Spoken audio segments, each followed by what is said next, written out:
30 seconds.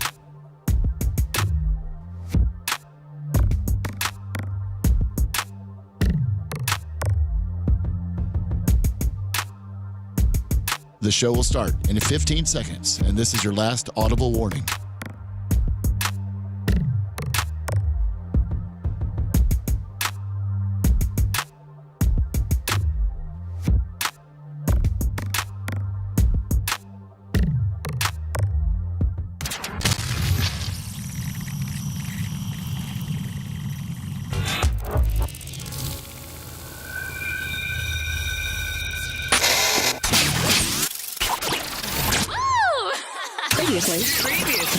Previously on the Bubba the Love Sponge show. I think the best thing for Jerry Jones, this sounds horrible, is for Jerry Jones to die and to let his Jesus Christ. Hold on, and is to die, Jerry, and to let his son and his other family members that he has instilled as managers of the Dallas Cowboys to install more of a conventional type hierarchy, and that is a general manager and a head coach that work together and get him out of there. Because if he's breathing and he's alive, he's going to be in control of the Dallas Cowboys. Wow. You're listening to the Bubba the Love Sponge show.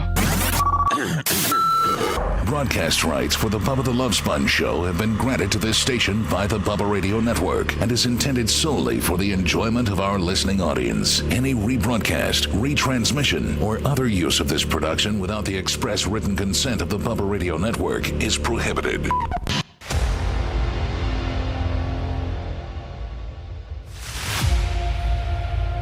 Oh, look, Lummy, it's Thursday. What does that mean?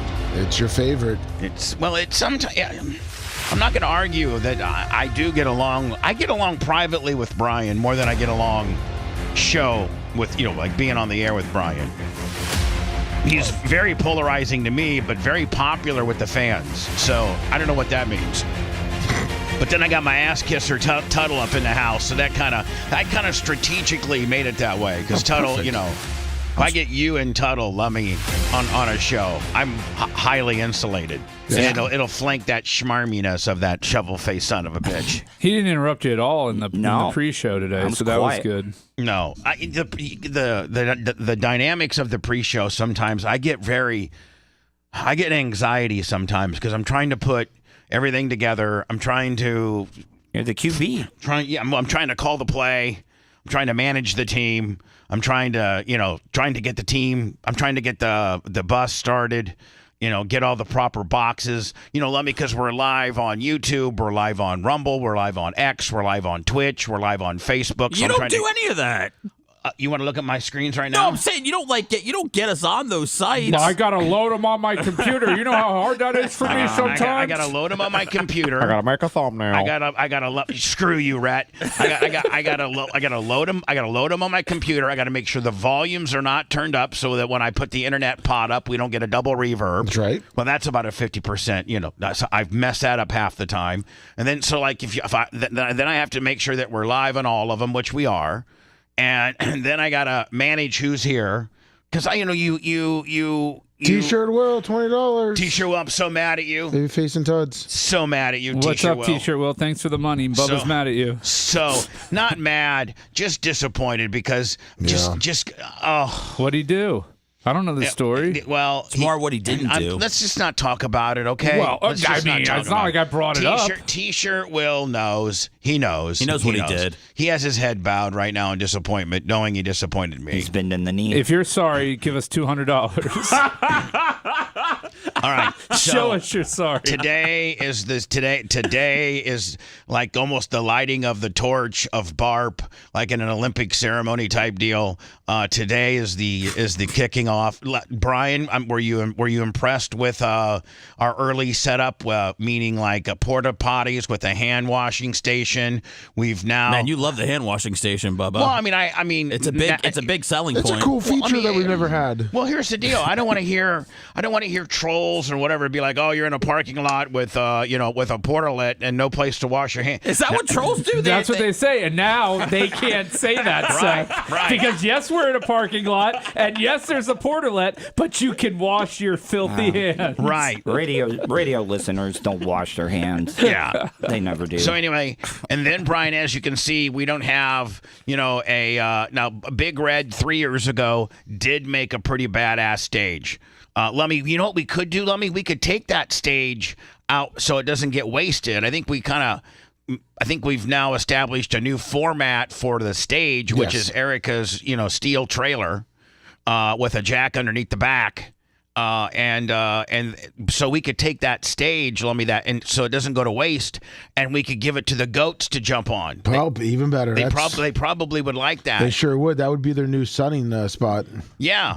See, the goats, man. If you know anything about goats, which how many years have we had the goats now? And do we know we don't know the actual birth dates of the goats, but we could probably rough in when we got the goats. It was 2018. Was it 2018? It was right before. Well, the first two died. Yes. And the first two died, and then this is the second. Right? Yes. It was 2018, but yes. Didn't know you had to feed them and stuff. No, they were given to us sick. Man, the woman, the first one we got. Which I don't know what. Oh man, nobody wants to hear the dying goat story. No, it was so malnourished when we got it. It was, and we actually took it to the vet, and he's like, "Listen, there's really nothing I can do. It's malnourished. It's just let it try to feed it." And see if it just let it die. And see if it'll see it. And it got so weak it couldn't even get out of its little. At that time we had those little plastic dog houses. Yes. But so anyway, let's not talk about the bad Michael thing. Rucker, $50, Babyface Brigade. Woo, thank you, Mike. Thank you. So Lummy, what was so is it 2018? And does anybody know the approximate month? Where I know I got Hootie out of Brooksville. Yeah. I got Hootie out of Brooksville, and I got Baby and Moon Lake. That was a long drive when we went and picked up the first ones. This one was Hootie was even, man, they were mean to Hootie, Lummy. When we went to go pick up Hootie, me and America, they had Hootie on a leash tied to a fence with just enough slack for him to put his head down and eat a little grass. Oh, jeez. And Probably ate the post. like he couldn't go more than 4 foot.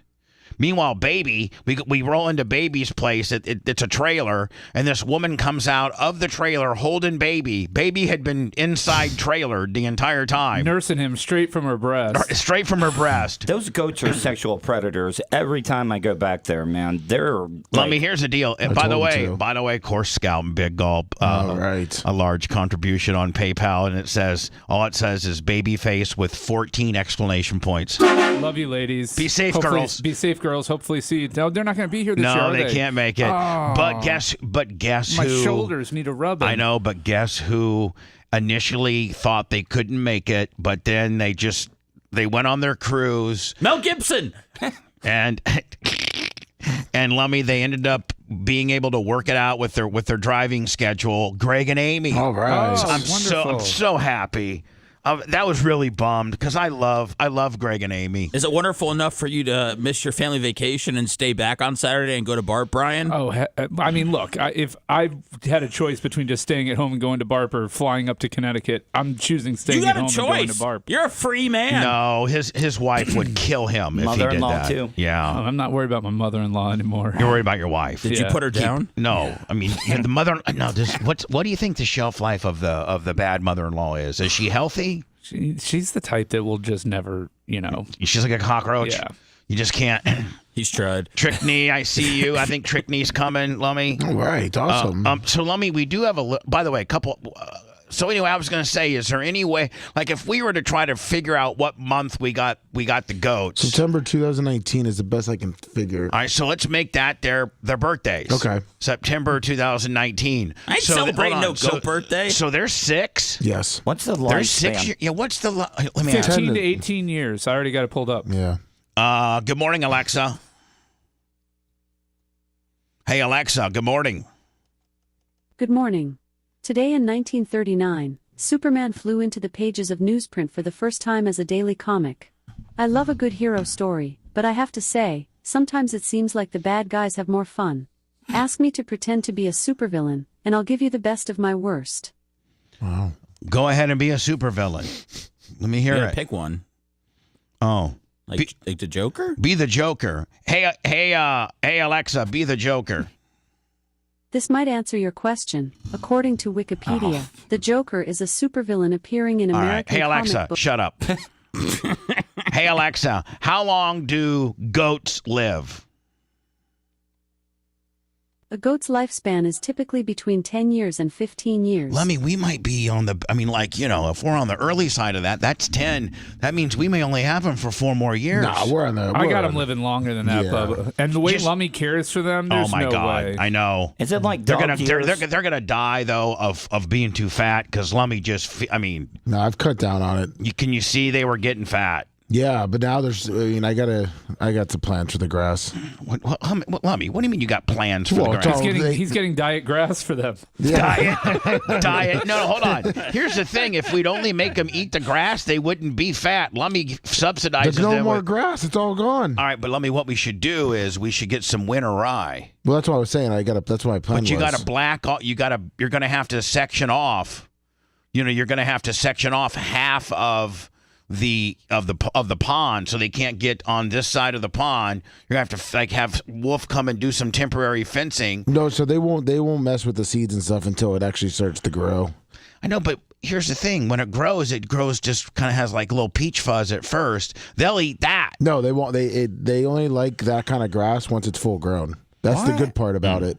Well, we should go out and buy, like a bag of seed. No, like 100 pounds of winter rye and go plant it all. Get one of those little push, those push thing. Yeah. I have a Skag seeder, a full blown professional Skag, seeder at the track. But Jason Lindquist, $10. Not bringing that. I got you covered, Bubba. Whoever's coming to Barb tonight, each bring 1 pound of rye seed with you, and that'll be your entry fee. Yeah, there you go. Do they got a salt block back there? Yeah, I have a spreader, Bubba. All right, yeah. So. And if you buy a couple bags of winter rye, I'll pay you back. You never gave me the bill for what you were going to buy him some more feed. Yeah, I got it. I'll give it to you. All right, let me know, and I would buy 100 pounds. Okay. And just saturate it. Yeah, I'm going to talk to Average Joe because we can get a deal wholesale. Oh, we can? Yeah. I spread 500 pounds of winter rye at the track 2 weeks ago, and I had to go to Merch Creek, went to Tractor Supply, had to pay full retail. It's like $50 a bag. Yeah, you need a new seed guy. I do need a seed hookup. Yeah. How do they, let me ask you a question. How do they make seeds from other plants? They harvest it from other winter rye plants. I know, but god dang. They harvest it. They out in the field. They just, they harvest it the way they harvest anything. To get the seed, right? Yeah, right. To get the seed. And the winter rye, Lummy, only grows until March. Yes. So at that point, then, do we go in and plant, some Bahia yes. or? Which That's more expensive, by the way. Winter rye is the white trash of grass. Yeah, I know. Bahia and St. Augustine is the high dollar deal. But if we go through Average Joe, we might be able to get a wholesale deal. Well, I got 1,600 square feet of Bahia that I planted the last 2 days. Bermuda. It's it's half the price of St. Augustine. Okay.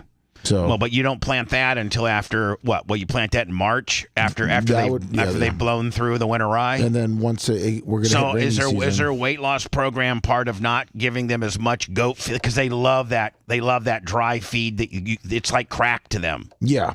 I got the medicated one again this time. So just what's the medicated one mean? Oh, just so they stay healthy. Yeah, dewormer, all the good stuff. It's all right. in Like one if we were to take Hootie and Baby, our goats, to a vet and they were to get a checkup, would they say that they're in pretty good health? Oh, they'd say they're impeccable compared to other goats that just sit outside. Here's the one thing that we didn't do, we haven't done for a couple of years, and I think their fur is a lot like a good lawn where it needs a good thatching. Yes. I think when the spring after winter, like March, April, that we get the goat shears out again and we give them haircuts. Perfect. Remember remember we did that one year? Yeah, was it hard?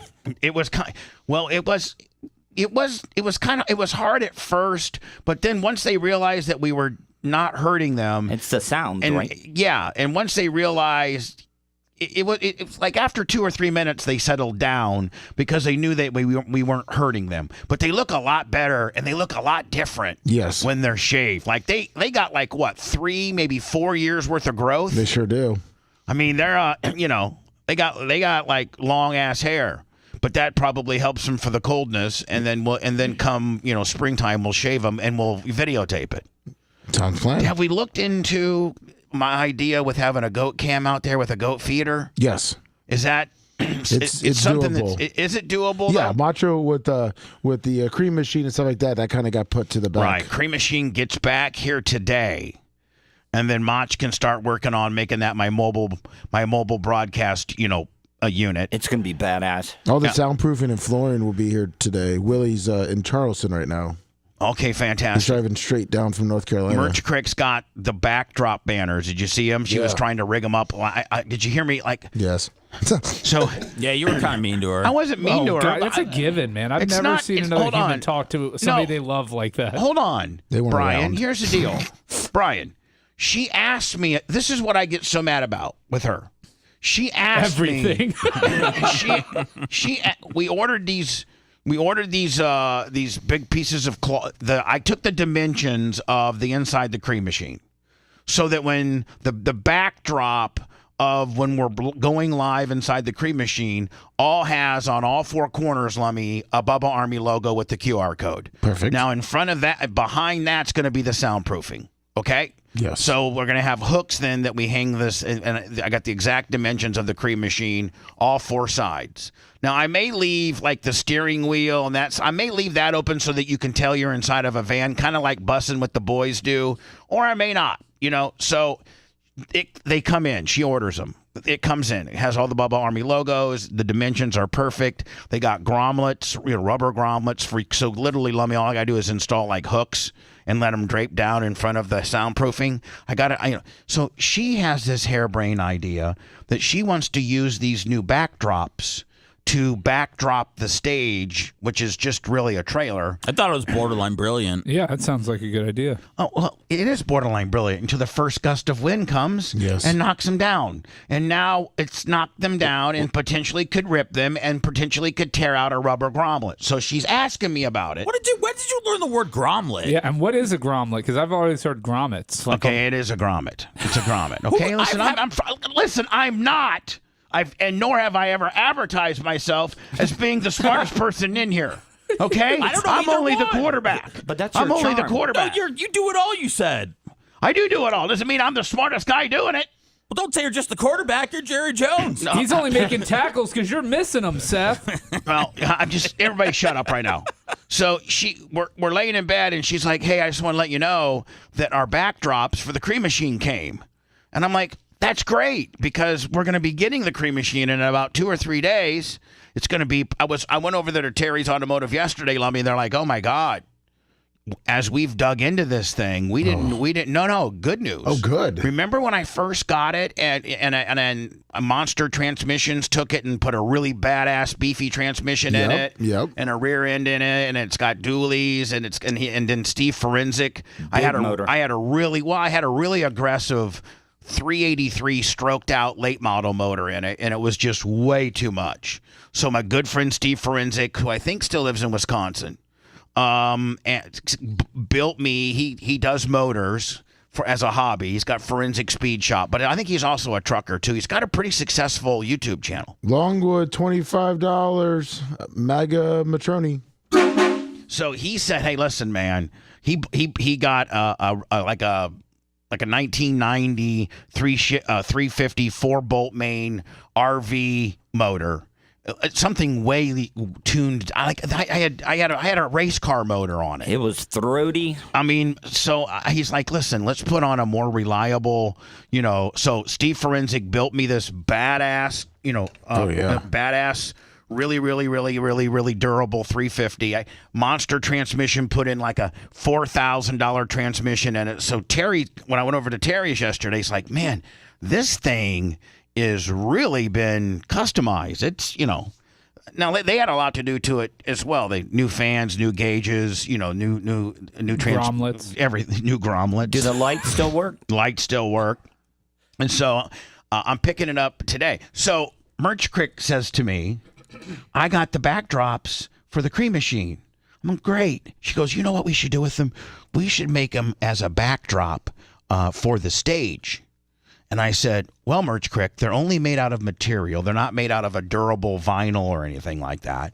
And I don't know how you're going to hang them because..."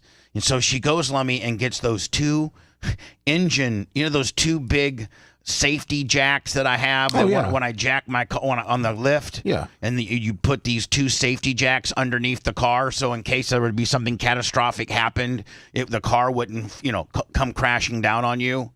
Well, she goes and gets those two things and tries to adjust the width of them, and then wire tie these backdrop step and repeat stuff on. And you saw it, Lummy. After she had it done, it fell over. Yes. With one wind gust, it fell over. That's what so then I yelled at her. I'm like, Merch Crick.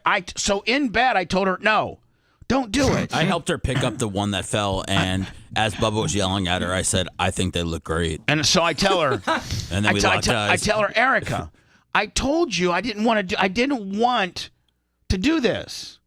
Like having a backdrop at BARP means nothing. Nobody wants to see an old brick wall, man. She was trying to put her feminine touch on it. I know. Had she potentially used the wall to put these things on, which at that point, Lummy, it's going to require you to probably have to put some some type of taps inside of in the wall and which I don't want that to done. I don't want the wall being messed with. 3M hooks, baby. So. Yeah, adhesive. Like that's gonna lie. Yeah. So anyway, she just said she was like, "I can't believe how mean he is to me." No, he did. She did not say that. I felt like she wanted texted to. Me and I said the told same her. thing. I just told her. I said, Erica, what did did you? I hate when she doesn't listen to me. We know. And so I just said to her, get that, because we talked about it the night before. I said, I don't want that. I don't want that. She had also found, Lummy, these little old banners that she could put in front of the wheels, which looks good. And I'm like, yeah, do that. And then she found this other old Bubba Army step and repeat that she could potentially adhere or affix to the wall. So I'm like, that would be fine too. But don't take my brand new, I got 4 of them. Don't take my brand new material banners that I'm using for the cream machine. Don't take those out into the elements and potentially rip one. Because, I mean, no matter... Erica, don't let Bubba quell your creativeness. So... She turned to Seth and said, "We can't make Massa mad." She doesn't call me Massa. She said, "I'm going to put these rocks in my pocket. I'm going to throw them at him later." What she said? When he's over there snoring and gurgling at night, I'm going to Glenn Close the hell out of him right in the back. She actually told me she's been grinding up glass in your mashed potatoes.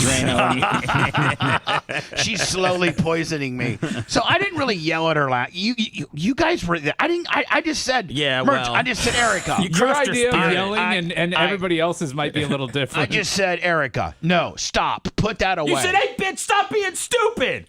I did not say that. Okay, I thought I heard that. That's their love language. Let me. You know. were there. What did I? Let me. You were there. You were pleasant. You just said, Erica, stop. That's all I said, stop, Erica, stop. That's all I said. You said it's gonna rip. It's not a good idea. Stop. I just said stop. And sprayed her with a water bottle. I said stop and fold those up. They're gonna end up ripping, and it's gonna. And I told you yesterday I didn't want this. Yeah, but I thought I don't care what you thought. Put them away. Yep. Stop. That's it. It was stern, but it was not disrespectful. There were no names called. There was no physical violence threatened. I was uncomfortable. We got Erica on the line. Let's go to the phones.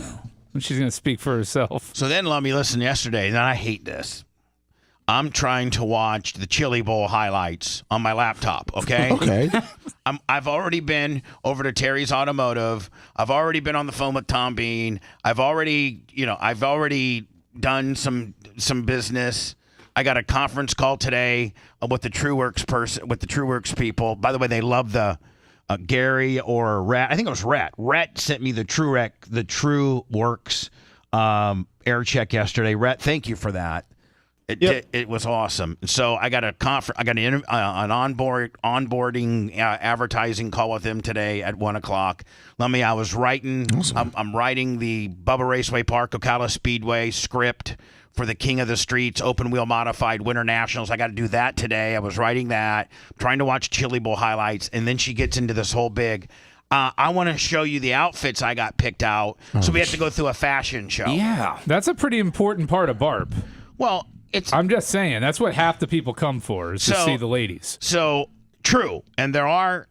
I will tell you this: there are some very attractive. The ladies comes in all shapes, size, and sexinesses at BARP. A lot of great sets. Whatever you're into, they'll be.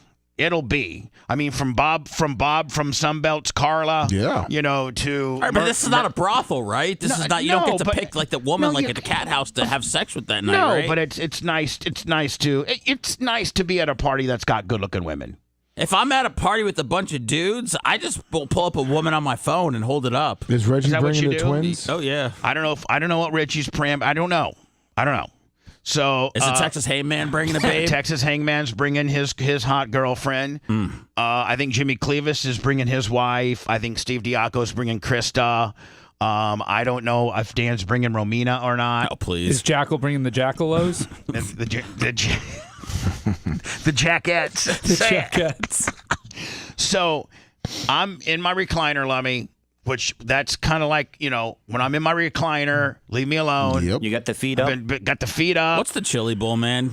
It's a race. That's Chili where Bowl. Bubba almost died. Oh, it's okay.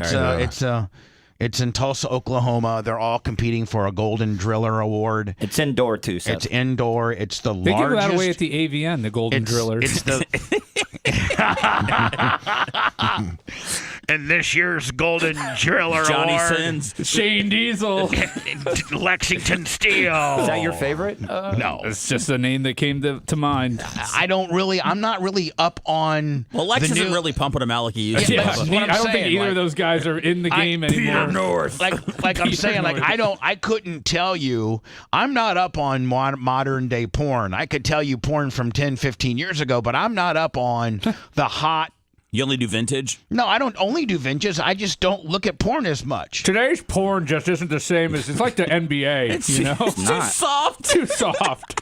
So I'm watching the Chili Bowl highlights. By the way, the Tulsa Expo Center or whatever the hell it's called is the largest building in the world that doesn't have middle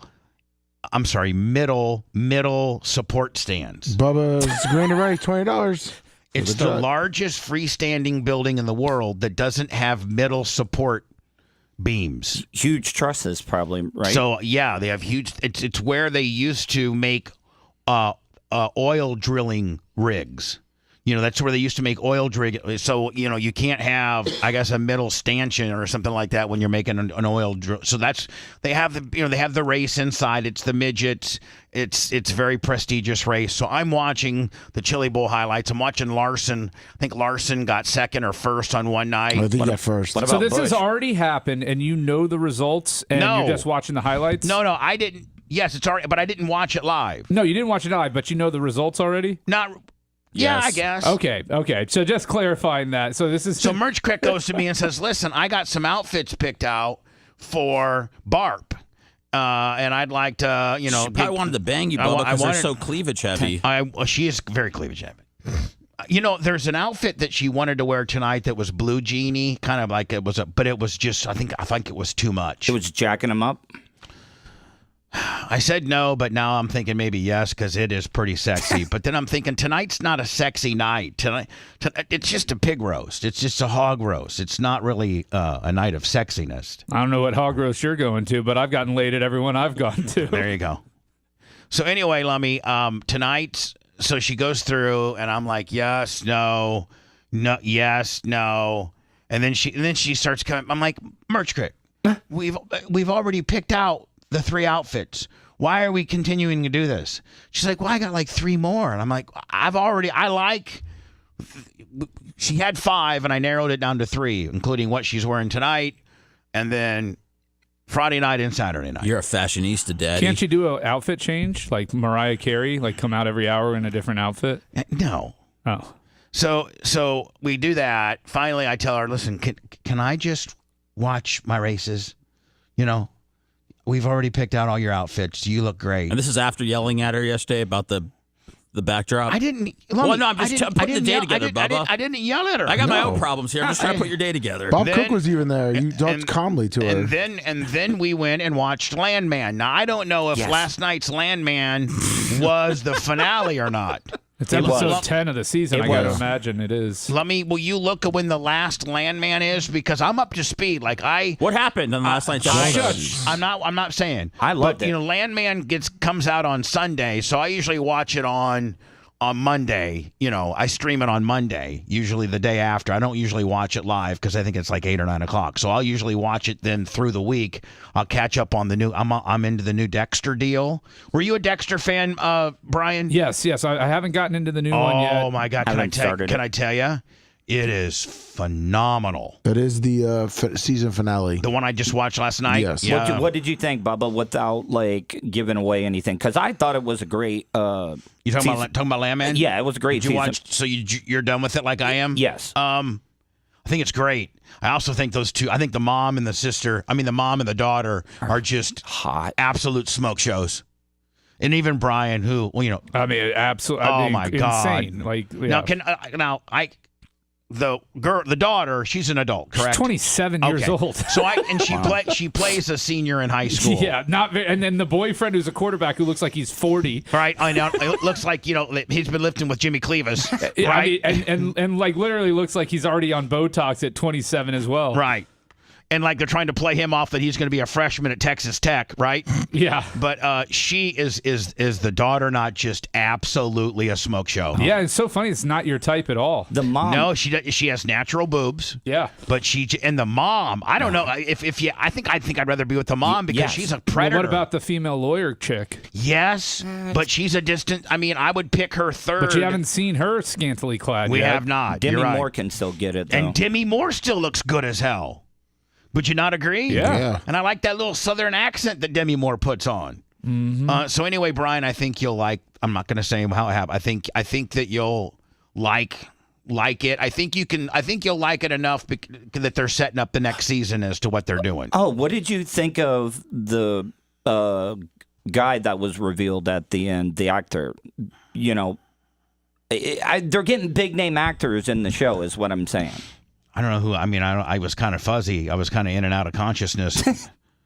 It was a little bit longer. It was like an hour. Hour 15. Hour 15, and I was like, I was like, well, I don't know how much longer I can hang on. I may have to rewatch it, Tuttle. Sometimes I do that when I'm on my, sleep. It was a big actor. It was? Yes. Where did they reveal it at? At the very last? Yeah, the guy that comes in at the end, and talks with Billy. Oh, yeah.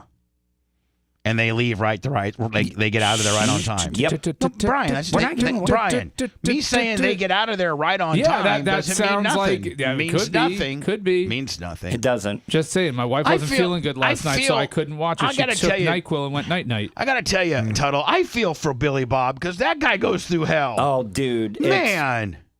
I mean, that poor dude, he's just doing his job, and he's always getting yoked up and just, Tommy Norris.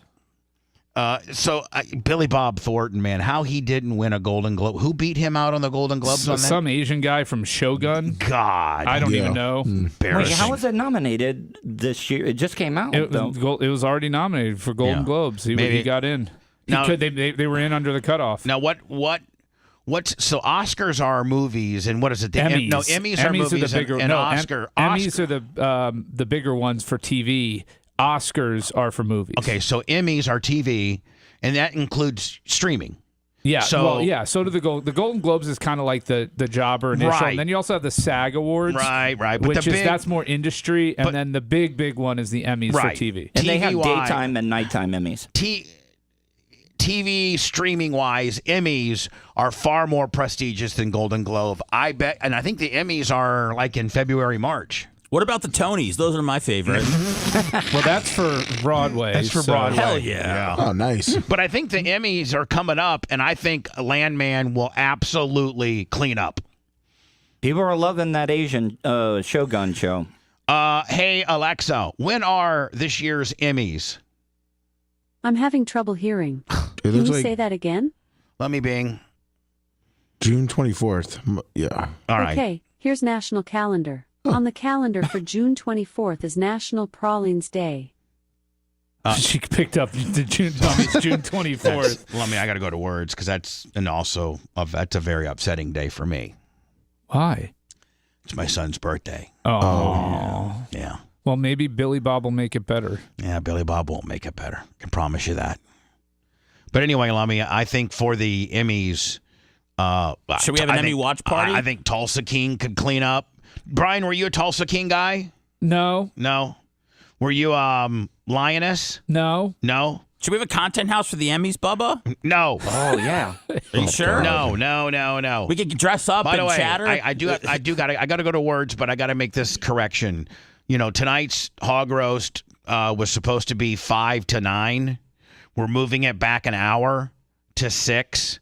So don't get here like I wouldn't get here. So it's 6 to 10 instead of 5 to 9. No, it's 6 to 9. You can eat your hog and have some good and patronize along with your favorite Bubba Army people in 3 hours. Somebody's eating this hog tonight. I'll tell you that right Somebody's now. going to rip the head off and carry it around.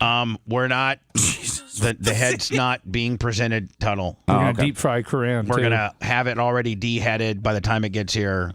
Let's not, get any more heat on us than we already do.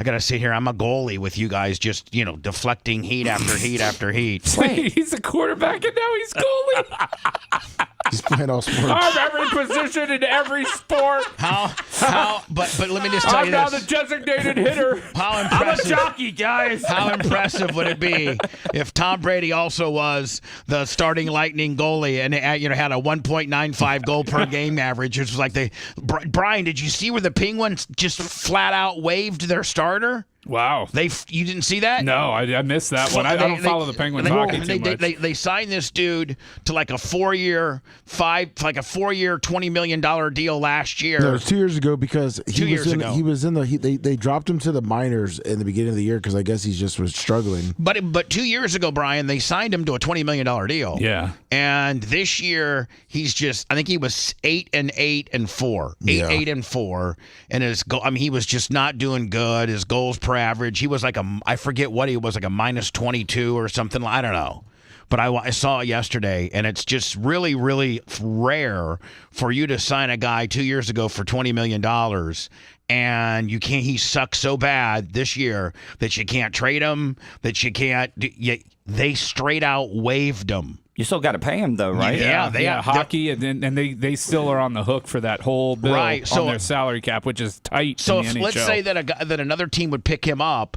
Do they pick up the contract, or does the Penguin still on the hook for the contract? I honestly, I don't know how that works in the NHL. If you claim him off of waivers, they probably pick up, but nobody's going to claim that contract. Right, nobody. So that guy's dumb. So at the end of the day, though, even if he doesn't get picked up, his money's guaranteed. Money. He's guaranteed, and it's dead money on their cap. So their cap, which, like I said, the NHL, it's tight, and it's been tight since COVID. Yes, it's only gone up like $3 million since COVID.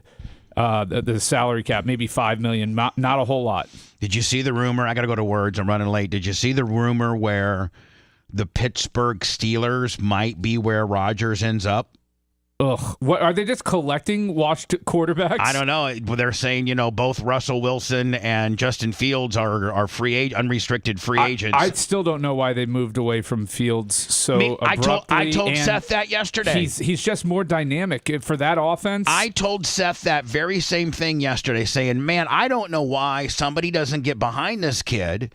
I don't know why Chicago abandoned him so quickly. I like Justin Fields. How old is Wilson? Wilson's 110. 37 years, 36. Yeah. I don't know. He's up there. He's long in the tooth. Anyway, I saw, yesterday they're saying don't be surprised that if they lose both of them, they would pick up a Rodgers. Yeah, it looks like they have $52 million in the cap space, so they could bring Rodgers and Adams in. Why in the world would you bring in Rodgers, though? I don't know. At that point, you're just trying to grab, you're trying to grab a quick championship if you think he's the guy. Yeah, but if you're looking for a bridge quarterback, I think Mike Tomlin could win with Sam Darnold.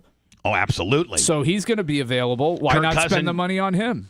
Kirk Cousins. No, Cousins looks pretty washed now. That he did not come back from that Achilles very effectively. Also, Lummy, in the rumor mill yesterday, as I was looking at my Packers stuff, they're saying that T. Higgins is one of the Packers' number one targets for next year. They have 59 or 61 million in cap space, and they could afford a T. Higgins. The problem I have with T. Higgins is this becomes that whole number 2 receiver thing, which can the number 2 move up to be the number 1? Well, in Green Bay, that guy will be number 1. T. Higgins would be number 1. I know. And you cut Christian Watson. Because he's on his last year of his rookie deal. He's a 1B, Brian. What I'm saying is T. Higgins, but he's a 1B when there's a 1A. He was the one. He was the alpha before they drafted Jamar Chase. I mean, you can't pass up on Jamar Chase from what him and Burrow had in college, and there's no way. I mean, I think that since he's going to pay him, but I don't think he goes from Joe Burrow to Jordan Love. But you don't. They're also saying Devontae. They're also saying Devontae Adams, would restructure his deal and come back to Green Bay as well. They're also saying that if he did go, he would go to the Steelers. He would restructure his deal for Rodgers. Yep. Yeah, it's going to be interesting how this all pans out. So anyway, the hog roast has been moved 6 to 9, not 5 to 9.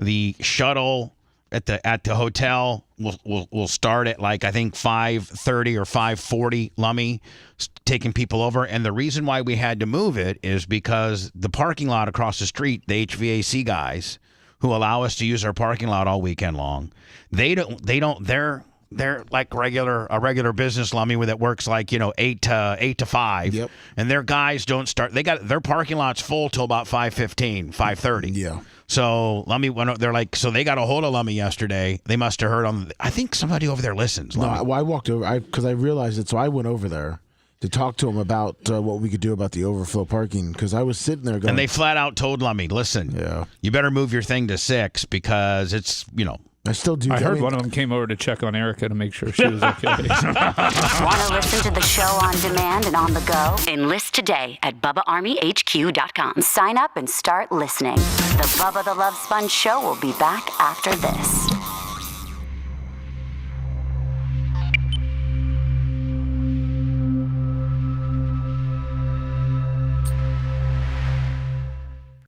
It does, though. Brian, I will tell you this, man, or Brian and Tuttle. Yes, sir. The Dexter Original Sin, and how they go back and they, the whole thing is about before Dexter when he was a kid. Oh, he got trained and learned the rules. Yeah, right? from Dad.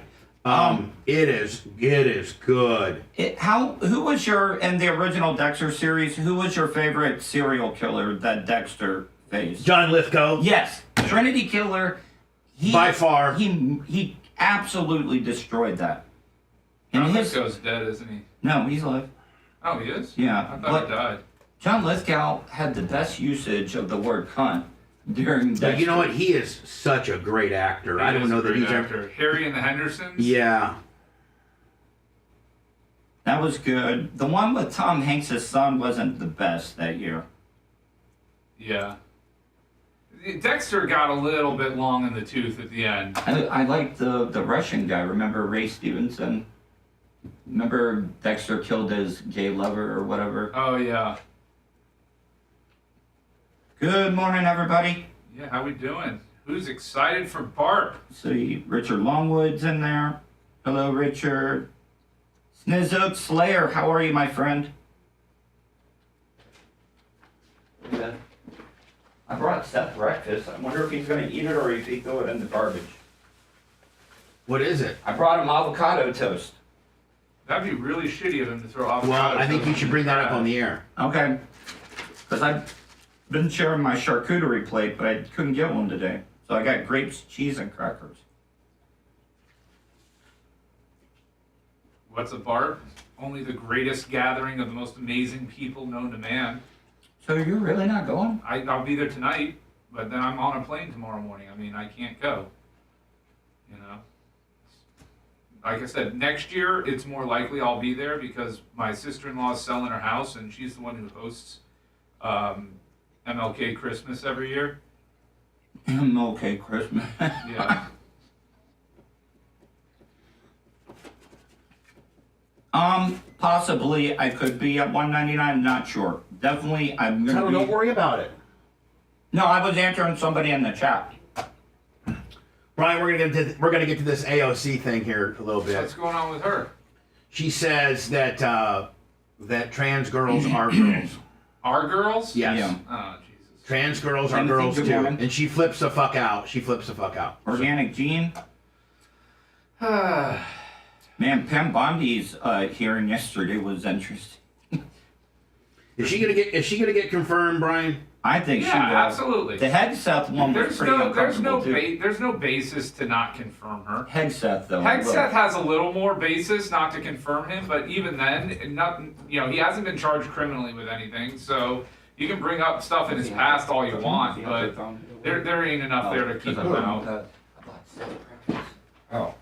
Yeah, there's nothing fun about Connecticut, especially this time of year. It's really, there's a lot of flyover states in the middle of the country. Connecticut's a flyover state in New England, or a drive-through state. There ain't a whole lot. I mean, it's got good Indian casinos, I guess. The Mohegan Sun and Foxwoods. Are you going to go to WWE headquarters in Hartford? Yeah, of course. I go there every year, and I take a big old dump on their sign. Wow. That got aggressive pretty fast. That's some hostility, Brian. I know. I just cannot get over the way they treated Doink at the end. Which one? He's the small one, right? The original one, or? The original Dink. Doink. Dink's the small one. Dink the clown. Dink the clown. No, actually, they lost me with the gobbledygooker. I mean, when they transferred Earthquake, it made me sad. John Tenna. When they made him that robot thing, and then he fell through the wall. When I was growing up, there was always a rumor of that. That wasn't Earthquake. That was Tugboat. What a trouble? Yeah, that was Tugboat. Who was a part of the natural disasters? It was Earthquake and Tugboat. Oh. I forget what they rebranded Tugboat as. Typhoon, yeah. Yeah. That was always funny to me, like in wrestling. It's like, here's this new character who's exactly the same fucking guy that you were watching 2 days ago under a different name. Different signal on it. It's a different color. And like once Mr. Fuji got his hands on him, they became super evil. Mick Foley played like 3 different I characters. know. Well.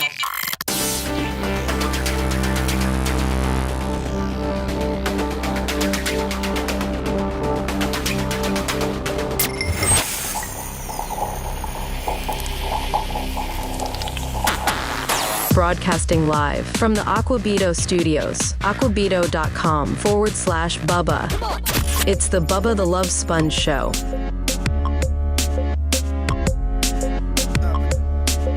You guys didn't. No, that little bit of information I just gave you off the air. Nobody knew that. I knew about. I knew about it. No, you didn't. I know all about Doink. You didn't know that Steve Kern played Doink the Clown. That he was the second Doink the Clown. And he was also then, I think before Doink the Clown was Skinner. No, I think after Doink the Clown was Skinner. Remember he would have tobacco. He was like this backwoods, white trash guy that spit tobacco on the fans. Yeah.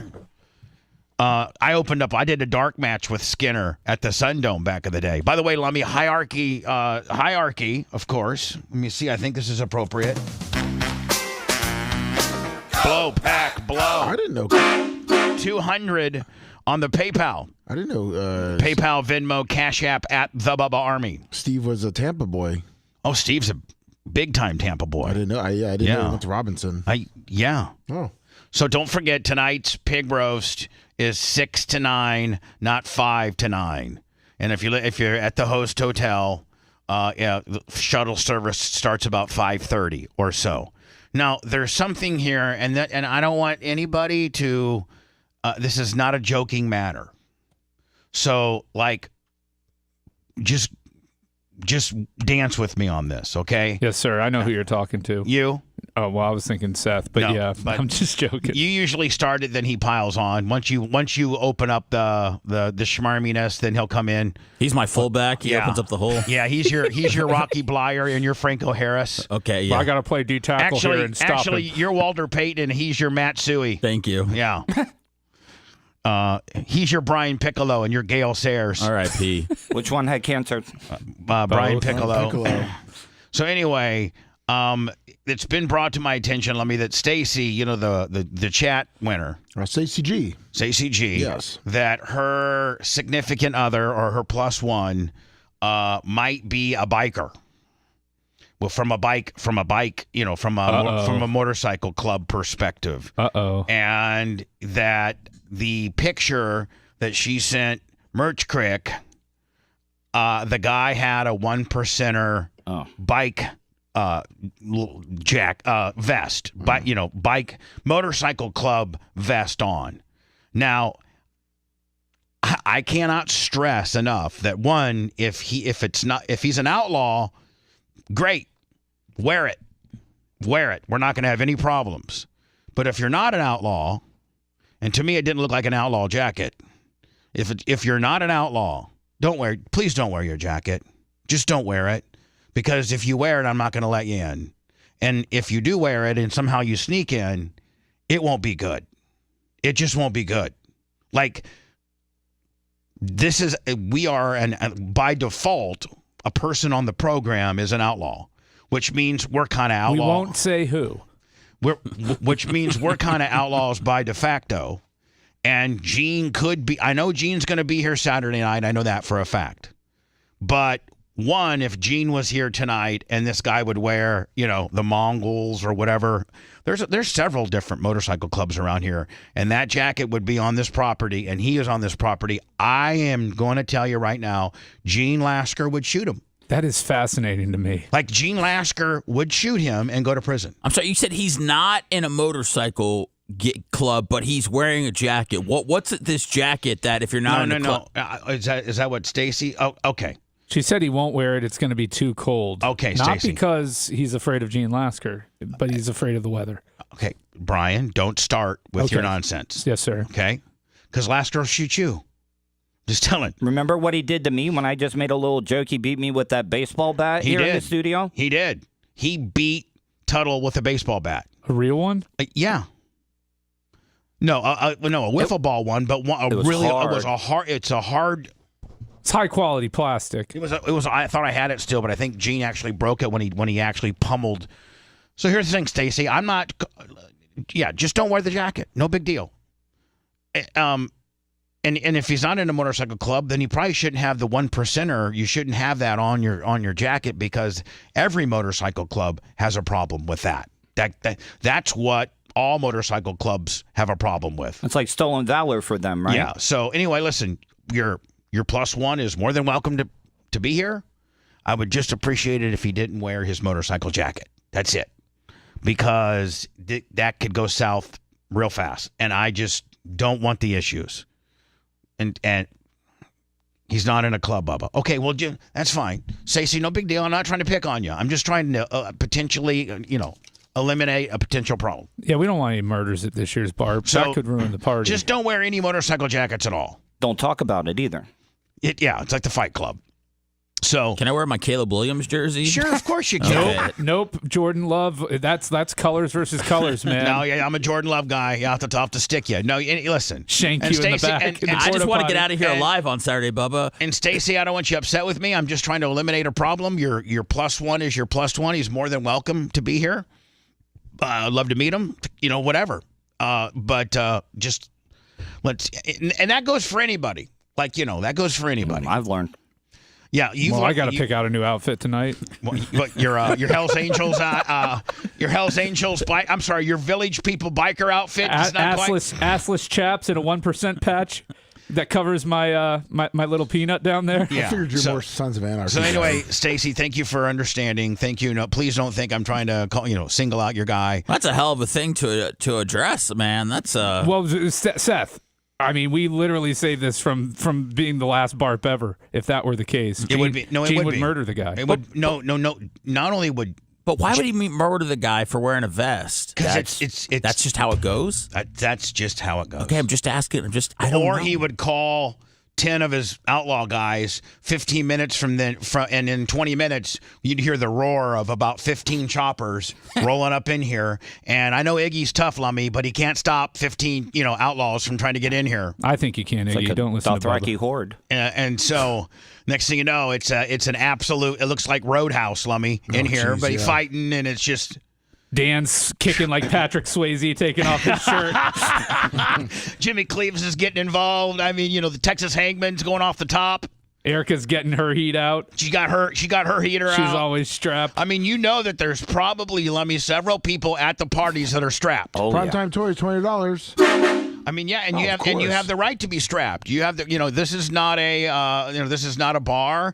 This is not a sporting event. This is a casual get together in a parking lot at a radio station. So you need to be strapped. Yeah, I would suggest that you're strapped. If an opportunity, yeah. Are we gonna have snipers? And Florida now is an open carry state. So as long as you're over 21 and not a felon, you can carry. You can open carry, or you don't have to have a concealed carry. Like you can't carry. You can't carry. You can't have your gun outside like you're a cowboy. Okay. This ain't Texas. Yeah, you can't. That's open carry. May I ask? We're concealed carry. May I ask a question, Your Honor? Yes. Is there a chance that if a motorcycle club murder did happen on your premises, that it could get us back to where you want us to be? Boy, corporate radio is going to really want to sign that show. Well, not so much that, but this show is so dangerous. We were thinking about bringing Bubba back. No, He's we been light on his not best corporate. behavior. We light the underground on fire. No, because the city of Tampa would have Bubba arrested in 10 seconds, and he wouldn't be able to. Do I keep the cameras running? Brian would tell you right now, from a legal perspective, is it would probably be the end of the show if I had a murder in my parking lot. Brian, the fact that we're talking about this in any grain of seriousness. He's being serious. It's a new country song, "A Murder in My Parking Lot." No. But I mean, Brian, like for real, it would not be good for us at all. I mean, would you not agree? No, it would not be good. Right. So, please. He wore his 1% patch and got shot in my parking lot. What are you doing, man? It's a parody of Pave Paradise and Put Up a Parking Lot. He's doing parodies on the spot, Tuttle. I mean, I think you just have to. You're really full of yourself then now, man. You know what I'm saying? If you think that you're good enough to do a parody on the fly. Well, I kind of just did the hook. And all you have is the hook. I mean, it's going to be... Anyway, so please, everybody, more importantly, just be mindful of your environment when you come to BARP. That's it. And, realize that... Can I wear a Nation of Islam bow tie? Sure. Okay. Of course you can. Thank you, sir. Of course. I have no... Now, here's the other end of the deal. We have, we have a person of Jewish faith. We have an outlaw biker. Tuttle's into Free Palestine, so you got that. Okay. So I'm just saying, be mindful of your environment and be mindful that a person on the show that's a major contributor and is well liked is an outlaw biker. And that stuff is a whole nother world that most of you people in the listening audience aren't familiar with how serious they take these particular people take. It's their family. It did take. We wouldn't. I mean, at the end of the day, Lummy. I mean, if somebody came in here and was wearing a Mike Calta T-shirt, we probably would be pretty. We'd probably. Beat his ass. I don't know that we're gonna kill him. Beat his ass. But I guarantee you that you're not gonna you're not gonna be in the party long, and two, I guarantee you, somebody's gonna beat your ass. Oh yeah.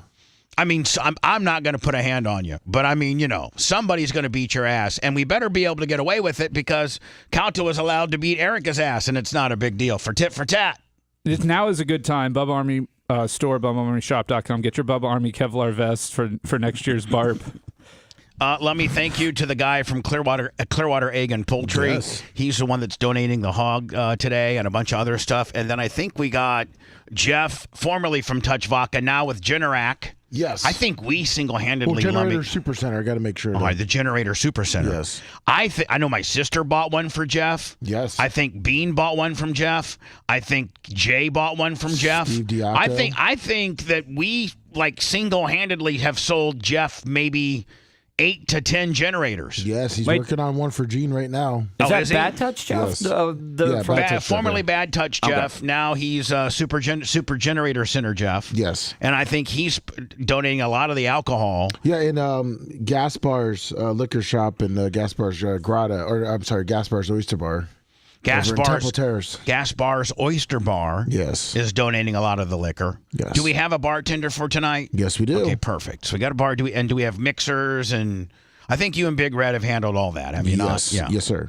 And tonight's festivities start at 6 o'clock. A couple other things. If you are a Hall of Famer, you're probably en route at the airport, headed this way, or you're already here. Hopefully you didn't forget your name tag.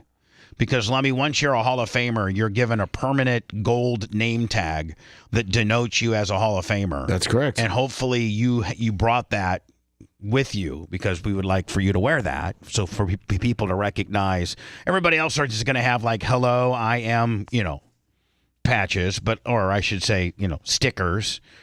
And let me, please, everybody fill it out as to your screen name, because a lot of time, like if his herpes would show up. I don't know who's all going to be there, but put your screen name, because it's good to put, like Kenny Powers and Blummel's divorce lawyer and whoever may show up at BARP on Saturday night. Put down your screen name, because all too often I don't know who you are. Lummy, you seem to know who everybody is, but sometimes I don't. Oh, of course. But if I see your screen name, then I'll say, oh, okay, you're Blummel's divorce lawyer, or you're Ned's herpes. How many first-timers do we have this year? I was going to ask. I think quite a bit. Are we going to honor them and introduce them as first-timers? We might. I think that's a good way to break the ice and get them in the mix with everyone. That would have to be a Lummy Ashley Merch Crick deal. We are going to honor past Hall of Famers. Like Pat that passed on? No. Oh. That's what I thought. It's like, how many did we lose this year? No, a Hall of Famers that make it to this year's event, Lummy, we're going to bring up. And when, kind of like the Heisman. Yes. When they announce the Heisman, they always have the other Heisman guys that are there. Like Tebow. And behind. So, Lummy, that's one of the reasons why we reposition the stage where it's at. And our stage is larger now, for us to be able to put all the past Hall of Famers in the back and then bring up each new Hall of Famer when we do our Hall of Fame ceremonies. Brian, that is a good idea for first-time qualifiers. Maybe we'll recognize them as well. Yeah, and just so that people can know who they are, and because sometimes I have noticed, like, when the couple that I've been able to make it to, the first-timers are trying to mingle, but they're not really in with anyone. Got to break the ice. And so, yeah, it'd be a good icebreaker for them. Let me. Can you see if Merch Crick and Ashley could come up with first-time qualify? I think we got quite a bit. We do. Yeah. And we could bring them up on stage and be like, hey, all right, off the top of my head, I don't have a list. And when the first-timers check in, maybe we have like a different color badge for them, Lummy, as a first-timer. Like, I don't know. We'll figure it out. Yeah, Captain Creamsicle qualified for the first year. There you go. All right, there you go. There's one right there. I'm sure there's at least there's 10 a ton more. Yes. So the other thing is this, great news. When you check in tonight, they'll check in Ashley and maybe Heather Wiz and of course Merch Crick and Maria Guatemala. Usually they all step up and help Erica check people in, but you'll be given an armband. Let me like the kind of armband, like if you went to a water park or something like that, and it's going to have, it says Bubba Army on it. And literally it'll last even through showers and through hot tubs and some of the water events that a person could potentially get involved in during this weekend. It won't come off. It's very durable. Keep that armband on, because, Lummy, it gets you. I talked to Warren yesterday from the Dollhouse. That armband waves your cover all 3 nights. That's at the Dollhouse.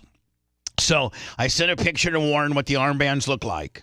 And he's already told the door girl, if a person walks in with one of these armbands, they get in free. But tip the door girl. That's common practice. Yeah, you know what? You know what you should do? Have even a $5. Yeah, just a $5. That's a good tip for a door girl. $5 ahead. That's what you're coming in. You're setting the standard for yourself. Yes. Then you ask them, hey, can you where should we go sit? And they'll bring you to the nice area. It's a whole thing. You're exactly right, Brian. Is that something new? Yes, it's brand new. This is brand new. So show them your Bubba Army armband. The wristband thing, the tipping the door girl thing is not new. No. I don't know much. I've only been to a strip club once, but that's what I've heard. In the forums that you are part of, that's what you heard. Yeah. So when you go to the Dollhouse this weekend, tonight, Friday, and Saturday, with your Bubba Army armband, and the woman goes, "Yeah, go ahead, you're free." So put that $3, $4, $5 in her tip jar, and say, "Hey, can you get a bouncer to tell me where the good place to sit is?" And now, mind you just threw a $5 in her tip jar.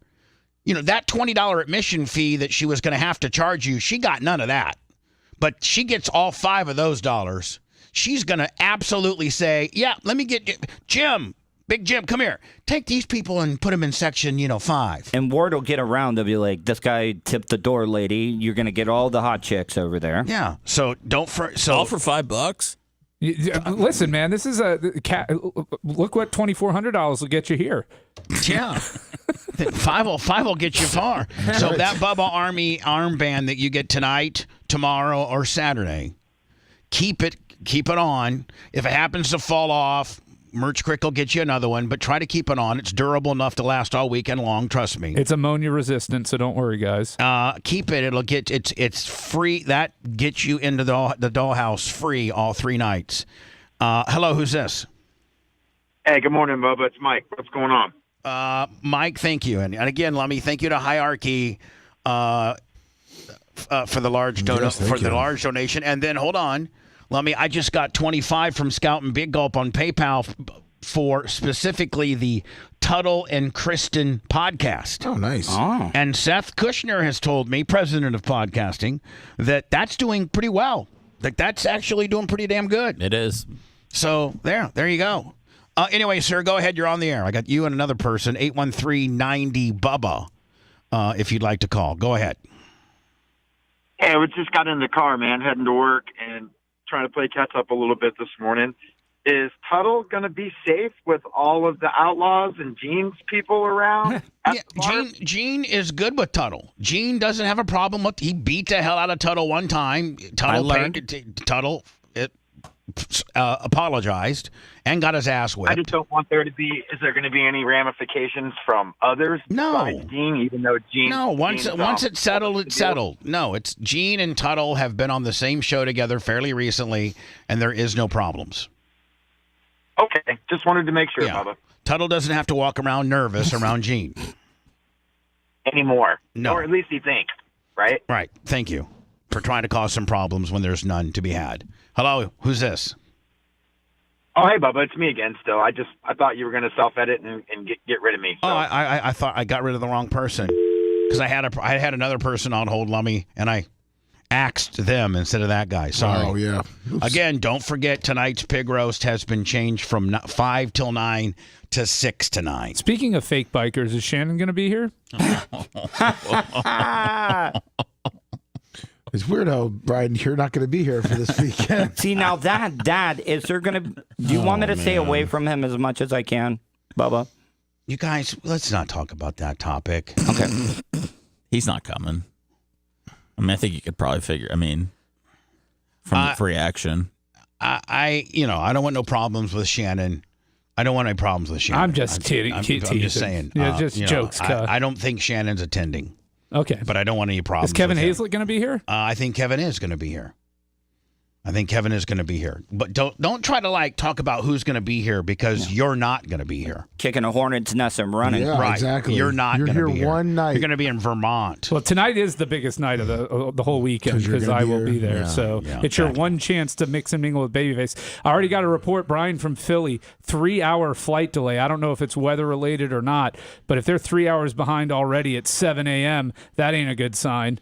Oh, he'll get on the plane by 11. I don't know. No, I don't think. I think he said he's already been notified it's 3 hours. I don't know that his flight was this early. I don't know what his deal is, but is there weather? Is there a weather system moving through? Yeah, the Arctic blast that's coming through this Polar weekend. vortex. But right now it's coming through? Yeah, For this weekend. Up in Connecticut. Oh boy. Yeah, I mean, like what I'm saying is, you better. If I was you, I'd be checking your flights too. I know that you're Johnny.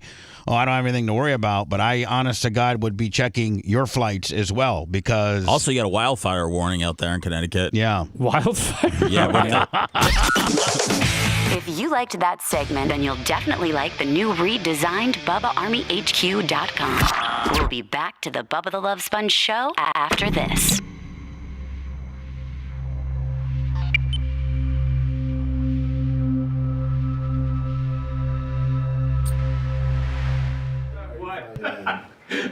You're like Hartford, an airplane.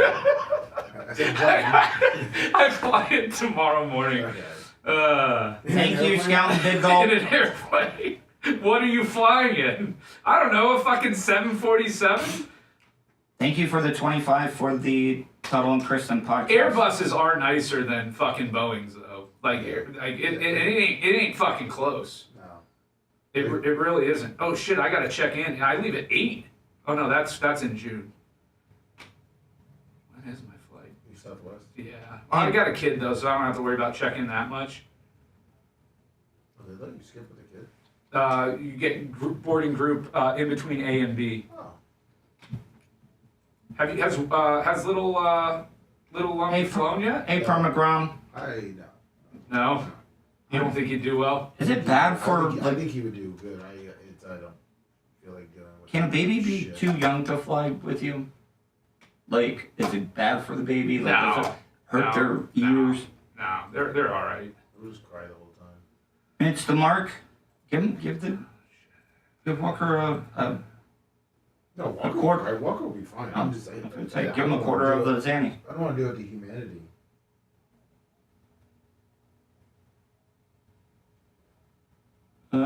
Snizzook Slayer. No, I did not see Bill Burr on Kimmel's show. He's usually really good on there. Mitch the Mark, hello. All right, I'm going to try to eat the rest of my little breakfast here. How's yours, Seth? Oh, I haven't had any yet, man, but I appreciate you grabbing it. You fed it to the can. What? It's in the fridge. That'd be fucked up. Good morning, Rudy from Florida. How we doing, guys? Just mixing it up here. I'm going to Connecticut, Kabuki Jones. We call it MLK Christmas in my family. We extend it so that everybody gets together up in the Northeast for the family up there. BS profile, Tuttle, you and Seth should do movie reviews. I'd watch. I am a part of the AMC's A-list. I get 3 free movies a week. I would take Seth to a movie once a week if he wanted to do a movie review. Thanks, Sunny Days. I don't know why it's you too. I mean, I'm pretty much the coolest one here. Are you down, Seth? Johnny Drive at 77 months. You get 3 free movies a week? Hey, let me tell whoever's running that they're running shit that they ran last week. Thanks, my ex lives in a storage shed. Okay. Yeah. What is up? $15 a month. I get 3 movies a week. No matter what. We've got to have a better. We got to have. I just saw this a week ago. I've been going through the YouTube channel when I have time, when I'm not busy with work, and I'm trying to get clips to put together for you. Thank you. Like, it doesn't need to be, like, fancily edited, just put together. Thanks, little Wilbur. Good morning to you as well, sir. And all I need is 5 minutes and 20 seconds. I hope everybody has a great So you can literally take a video, and if it was a really long one, you could break it into 5 different pieces if it was entertaining enough. Okay. I hope everybody has a great barb. Be safe travels. Enjoy. Don't overindulge too much. What's up, Sal? Seth, did you have a chance to listen to the Loner and Stoner? It came out good doing the garage show with the wireless mics that I have now. No, I was, I think I was sleeping last night. Oh. But I'm going to listen when I put it up today. Oof, I'm glad I'm getting out of there, out of Connecticut, though. They're going to be below 0 next week. Good morning, Mr. M. I've been up there once when it's that cold. Like, your bones hurt. Like, literally standing outside and your fingers just start aching. No. Thank you, Sonny. I'll be there tonight for anybody interested at the pig roast. It's your one chance to mix and mingle with the face. Will you have 8x10s, or should we bring our own items to get autographed? I don't. First of all, number one rule: I don't flick, bitch. So don't come up and ask for pictures. But you do autograph. I do paid autographs. Okay. Well. I've got a guy who's setting up a table. I heard yours right by Virgil's. Yep, Virgil and I. We have a cock off, and then we sign autographs. You suck each other, or you suck, Yeah, our own deal. Do we get a deal if we say Bubba Army? Do you cut us a deal on your auto? 20% off. Fuck yeah. It's a fake discount because I just jack up the price 20%. But I'll give you 25% off.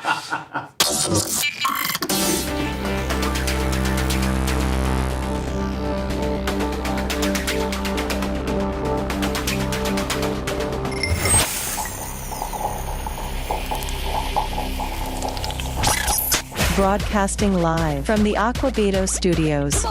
Aquabito.com/Bubba. It's the Bubba the Love Sponge Show. Don't forget, you can always go to BubbaArmyHQ.com, BubbaArmyHQ.com. And it's free to peruse around. You don't have to join. And that'll hook you up and direct you to the latest podcasts that we're slinging.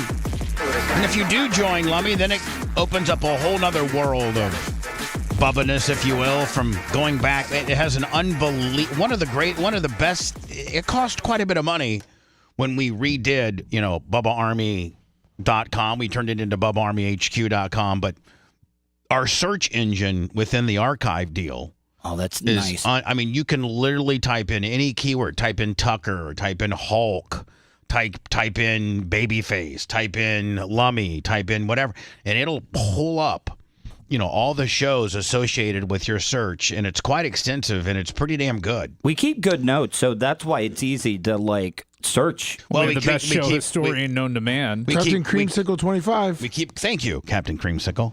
PayPal, Venmo, Cash App at the Bubba Army. I think Friday's Bubba 199 is going to be huge. It'll be, of course, here in the studio. Macho Man will be spinning. Hey, Mach, can you, No. Macho Man, can you... No. Can you hit Rhett in the face for me? Thanks. No. Macho, can you kind of... I know you're an EDM kind of guy, and I think that works, but, the Bubba Army tends to be a little, white trashish or, kind of rockish, if you will. Can you incorporate some of that in your... I was going to lean that way. Yeah. Okay. A little less aggressive. Thank you. Thank you, my friend. Thank you. Like a Metallica mega mix into an EDM Willie with an AC/DC chaser kind of deal. Appreciate you, my friend. Got you covered. Mm-hmm. Some Kenny Loggins. Sunny Days, $100. Kenny Loggins. I'm all right. Sunny Days, 100. Footloose. Sunny Days. Sunny Look at her. Days. She'll be at BARP. She'll be at BARP. First timer. Let me, here is, I was going to get Brian's opinion on this, and I think this is AOC.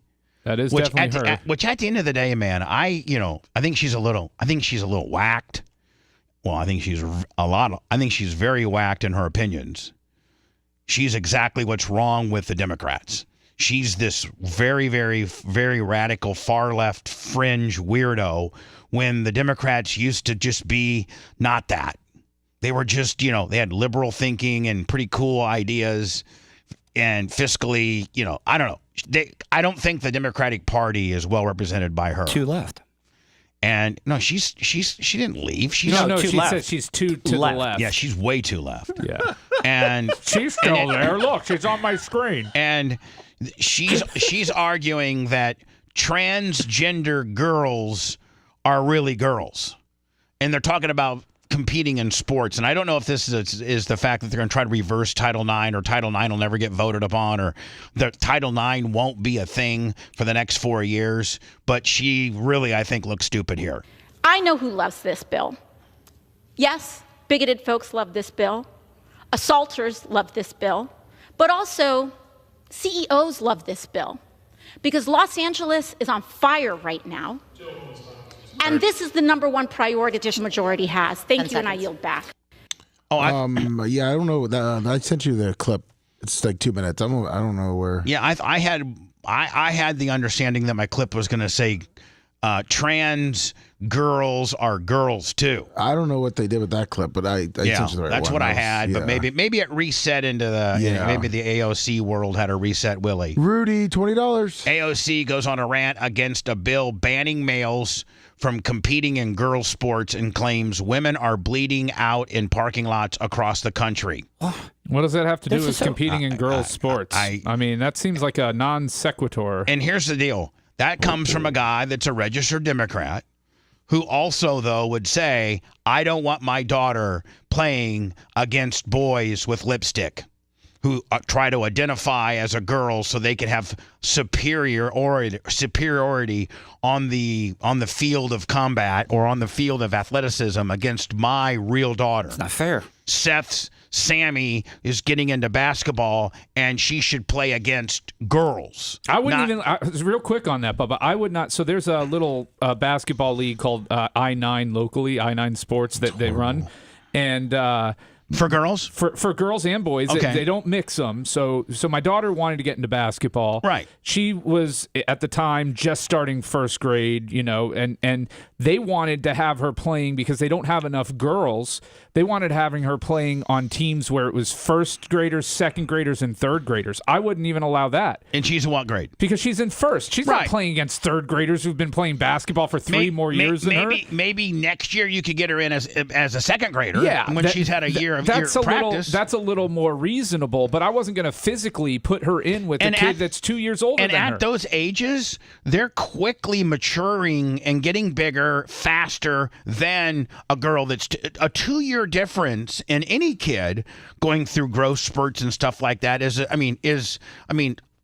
a huge difference. Well, I mean, a girl that your daughter could be playing with as a first grader and a third, she could be 6 inches taller than your girl. Easy, and twice the weight, and she's really a girl. She's just older. Right, but my point was the physicality difference between Lummy's on the other end of the spectrum is the fact that Walker's already playing with 14-year-olds. Yeah, well, I9 and he's 3. So. Walker's 3, and he's playing with 9-year-olds Exactly. and busting them up. That's right. Lummy, is I9 what now? What were you going to say? I9's a joke. It's an organization that just take money. I put Walker in I9 baseball. That's the one that taught him how to hold the bat the wrong way. Right. Oh. Now, Brian, are you going to let her practice for a year and then let her get involved next year?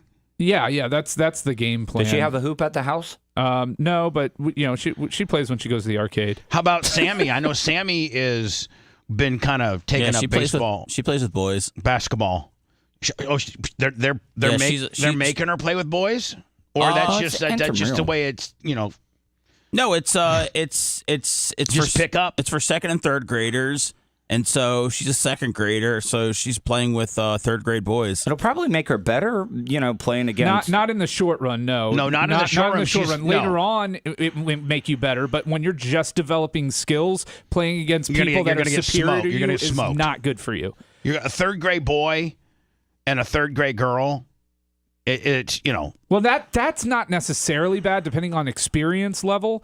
But if you're talking about first graders versus third graders, and somebody's been playing for 2 years versus somebody who's just started learning how to dribble, like that's not a good. That person who's just learning how to dribble is your daughter, and she gets the ball stolen from her every time. That's going to make her not want to go. She's like, it sucks. Sammy make her try harder. Sammy is going to go down in history as the best number 57 in the history of youth sports. Damn right. They have some awkward numbers though. I saw number 60 out there last night. Hold on though, but that as awkward as it is, it could be a cool thing. It would if she would end up being good, it would stick out. Be like, man, I've never seen anybody good wearing 57. She doesn't want to wear 57. She already wants to wear like 24 or something. She does not want to wear. Well, didn't you have to convince her that 57 was 12, and that's actually John Moran's number? If you add it together. Seth, it took all of Seth's creative ability to get Sammy to buy into the 57, but he probably only has a year or two of being able to bamboozle her. And she's going to eventually find out that 57's for jobbers. What's your thought on the number 0 now being worn? I love it. Well, didn't Robert Parrish wear that back in the day? Yeah, exactly. I mean, that's always been a number that's been. I think he was 00. I think 0 is now. I kind of like now, man, where I don't know if they do it in pros as much as they do it in college, but like a defensive lineman can be like 5. certain Well, no, numbers. certain linebackers would be 0. Yeah, yeah, exactly. Safeties. They've kind of lifted some of the number rules in college football where your linebackers can be single digit guys. They used to be linebackers had to be in the 40s or 50s or 60s. Linemen and stuff were like 70s, right? Linemen were 50 to 79. Then wide receivers were 80 to 99. And, then running backs were 0 to 49. And running backs and quarterbacks were 0 to 49. And then your linemen were 50 to 79. And then your wide receivers were 80 to 99. Is 13 or are people too superstitious? I know Marino made 13 famous. I mean, some people are freaked out on 13, but I mean, I think 13's cool. I think it's a cool number. I let my kid wear 13. Yeah. I like the defensive lineman in single digits. I do too. You got to be a bad MFer to have a single digit. Yeah, exactly. Wasn't the guy from Ohio State like 0? Or I don't know. I think Ohio State's got some really low numbers for some of their defensive linemen and defensive linebackers and stuff. Here's AOC. And so, Lummy, is this a bill? Is this basically kind of an anti-Title IX bill that's in Congress right now that's going to say, hey, girls belong in... We're not... Who was the girl? Was it Leah Thomas? Yeah. Leah Thompson. Swimmer? Yeah, Leah Thompson. Is this kind of like the anti-Leah Thompson bill? Yeah. Okay. And so that the Leah Thompson thing can't happen ever again, or at least, I don't know, maybe during this 4-year period of they're trying Trumpness. to. Yeah, in high school and stuff like that. But like we were talking with Brian, who's a Democrat. Like, he's like, listen, I, as a Democrat, don't support or endorse or back having a bill like Title IX where men that are transitioning or identify as girls or wear lipstick or whatever can compete against real girls, real gender girls. I don't know of anybody that supports that. Well, it's not fair to the women. It's not fair to the girls. Like, we're going to go and we're going to help out one group to the detriment of another. Right. Doesn't How about work. that girl that finished second that would have won the state championship track had some guy that finished 18th in the 100 as a man the year before, but could smoke the girls as a senior, go and take that championship, puts lipstick on and says he identified. I think it happened in Connecticut a couple years ago where these boys couldn't win the boys track meet, but they went and smoked the girls and like the girls. There would have been a girl winner. There would have been a regular girl winner had these boys not come in and cleaned up on the deal. What does that do for the girls? Nothing. Did you know, like, in college, there was a volleyball team that was playing one that had a transgender woman on it, and they took the L. Like, they forfeited. They were like... Yeah, San Jose State, I think, had somebody that they did not disclose was trans, but just discovered that she was a trans. And I think they end up having to forfeit all their wins. No, they didn't forfeit anything. They had teams forfeiting against them. They would make them travel all the way out to their state, and then before the game say, we're not playing against you. But they lost in their conference championship. Yeah, somebody beat them with all girls. Yep. You know what? That's real satisfying. Oh, so you've been sneaking a boy in on us all year, but guess what? Our all-girl team beat your ass. Thank you so much, Madam Chair, Madam Ranking Member. Here we are today. Republicans who have voted consistently against the Violence Against Women Act, who have taken away the right of all women. By the way, Party Kim Lummy, 100 on the PayPal. Oh, nice. Babyface Brigade. Ooh. Thank you, Brigade. Come on strong today. Babyface, you do bring in the money, man. People love you. Look, there's a reason why Baskin Robbins has so many flavors, man. You got to give the people a choice, you know? You do. Thank you for that analogy. Beautiful. Actually sucked. Thank you. That's PayPal, Venmo, Cash App at the Bub Army. Women to choose and have control over their own body, who, as women, are bleeding out in parking lots across the country, standing. So this bill is to ban Yes. Transgender athlete girls in sports. Like, so this bill's good.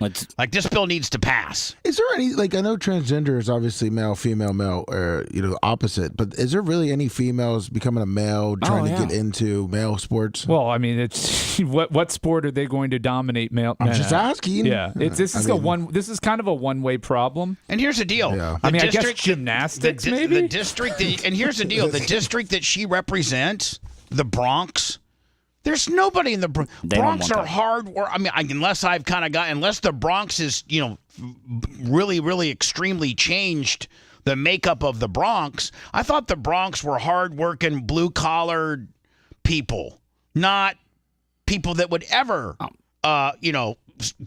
think or want to be governed by a person like AOC. Like, I got to think the average guy in the Bronx is like, man, girls play with girls and boys play with boys. I mean, they keep voting AOC on, though. God. There, allowing us to die, now want to pretend today that they care about women. And why? To open up Her argument is stupid. And her voice is just annoying as hell. She's got a nice ass, though. Yeah. genital examinations into little girls in this country in the so-called name of attacking trans. Oh, don't try to make it a perverted thing. Well, no. The bill, I think, because there's been similar ones that require, as part of your physical, for a doctor to inspect your genitalia. I don't have a problem with a female doctor checking females and a guy doctor checking guys. I mean, you do realize that doctors check people of different genders all the time. I do understand that. I mean, and here's the deal. Let's say you're a guy doctor. Like Dan, I don't know. And you have to give a physical to a girl. Have the parents in the examining room. Well, they always are. Yeah. Okay. And if part of what you have to do procedurally is check their genitalia, I think you check it. Did you ever? You just look down the pants and see what it is. I mean, there's no touching or anything like that, and you do it in front of the parents. I mean, Brian, man, I don't know if there's any comfortable way to get around that. I didn't like dropping my pants and getting checked for hernias. I'm Dr. Park. I can remember it like it was nothing. He was our team doctor, and you go in there and they grab your balls. Yep. He'd say, "Drop your pants and turn your head and cough," and he'd grab one ball and strategically put his hand like up there to see if your ball moves or not, and then you'd grab your other nut and listen. That's not comfortable for anybody. I found it weird mine didn't wear gloves. Mine didn't wear gloves back in. But why do you have to use your mouth? I don't get that part. Brian, I mean, where is it? Do I have it? No, I don't have it. Good. The Morning Crew. To little girls in this country in the so-called name of attacking trans girls. And to that, today, what we have to say are two words: not today. The majority right now says there's no place in this bill that. Brian, you and Seth both have little girls. Yep. That are going to probably end up playing organized sports. Would you have a problem if a female doctor in your presence, as part of the physical examination, making sure her knees are okay, making sure her spine's okay, making sure, because when they run you through a little physical, they check your knees, they check your spine, they check your shoulders, they check your, they give you kind of a little run through. And if they said, okay, and I would even feel more comfortable if it was a girl doctor, and the girl doctor said, okay, now I just need to check, the genitalia to make sure she's a girl. It's just a visual check. I mean, at the end of the day, as uncomfortable as it is, I don't think I'd have a problem with it. And if you guys were there and you were, what's your answer on that? Yeah, I don't see that big of a deal of it. Right. You, Seth, what's your opinion? I'm sorry, so doctor to check to see if you're a boy or a girl in order to play sports. In order to play sports, like not every event. Like you'd get a form signed. Doesn't this affect like 1/1,000,000th of society? Yeah, but I mean, just like I said, when we played, we didn't like having to pull our pants down and having the doctor grab our balls and check our testicles. That's not ideal, but that's what they had to do. In today's world, if you and Phoebes were at the female doctor that does the physicals for the kids that's going to play the sports, and they check Sammy's knees, they check Sammy's skeleton, her back. They check that she's okay. No, we're not getting to a place in society where you need to look at someone's privates to determine whether they're a boy or a girl. I'll tell you that my daughter's a girl, and then you can see that she's a girl. But to have to inspect private parts, that's some third world nation stuff. What if another parent from another team questioned your daughter's gender? Well, then we're off the team. I mean, we're on to the next one. That's not a place we're going to hang around. So like a female doctor, a pediatrician female doctor that gave Sammy a physical, and in front of you and that you and Phoebe were in the same room and that she's doing, and they're at the end of the form because the school system or whatever organized body, sanctioning body makes you do this, you must verify sex or gender. You must verify gender. And the only way to do that is for a visual inspection, just a quick glance. That's it. You obviously have a problem with it. I wouldn't. Just a quick glance. Yeah, I think it's ridiculous for youth sports. I need to see your privates to determine whether or not you're a boy or a girl. I think it's ridiculous. It's a pretty common sense thing. It is. But I mean, we got weirdos that are trying to, boys that are trying to infiltrate the same sporting event that your child's trying to participate in. And if are they though? Is this like and I don't know. Is this like a widespread problem where there's boys trying to compete against girls? I don't think under so. the guise of sneaking in. I don't know. I don't know. I mean, I know there are instances of it. Obviously, we have Congress that's meeting about it. Well, we've obviously had instances of boys that have sneaked in that volleyball team at San Jose, the girl, the Leah Thompson girl. So it is a thing. There are people doing it. I'm just saying. Hold on. It says it opens up for genital examinations. Well, here's the thing. There's no enforcement mechanism in this bill. And when there is no enforcement mechanism, you open the door to every enforcement mechanism. Trans girls are girls. No, now see, that's where you lose me. Maybe I'll co-sign with Seth and saying I don't want you looking at little Sammy's junk, but trans girls are not girls. They're not. Trans girls are boys. They're trying to be girls. Otherwise, they wouldn't be trans. Doesn't the word trans mean transitioning? Isn't that what the trans is short for? Or transgender? Both of which means that you're trying to be the other sex of what you were born, whether it's girl to turn to boy or boy to turn to girl. That's what transgender and or trans means. Does it not? And just the definition of the word itself, doesn't that what it means? Yes. Okay. So, by the way, I'm looking at the bill and I'm reading a couple of things.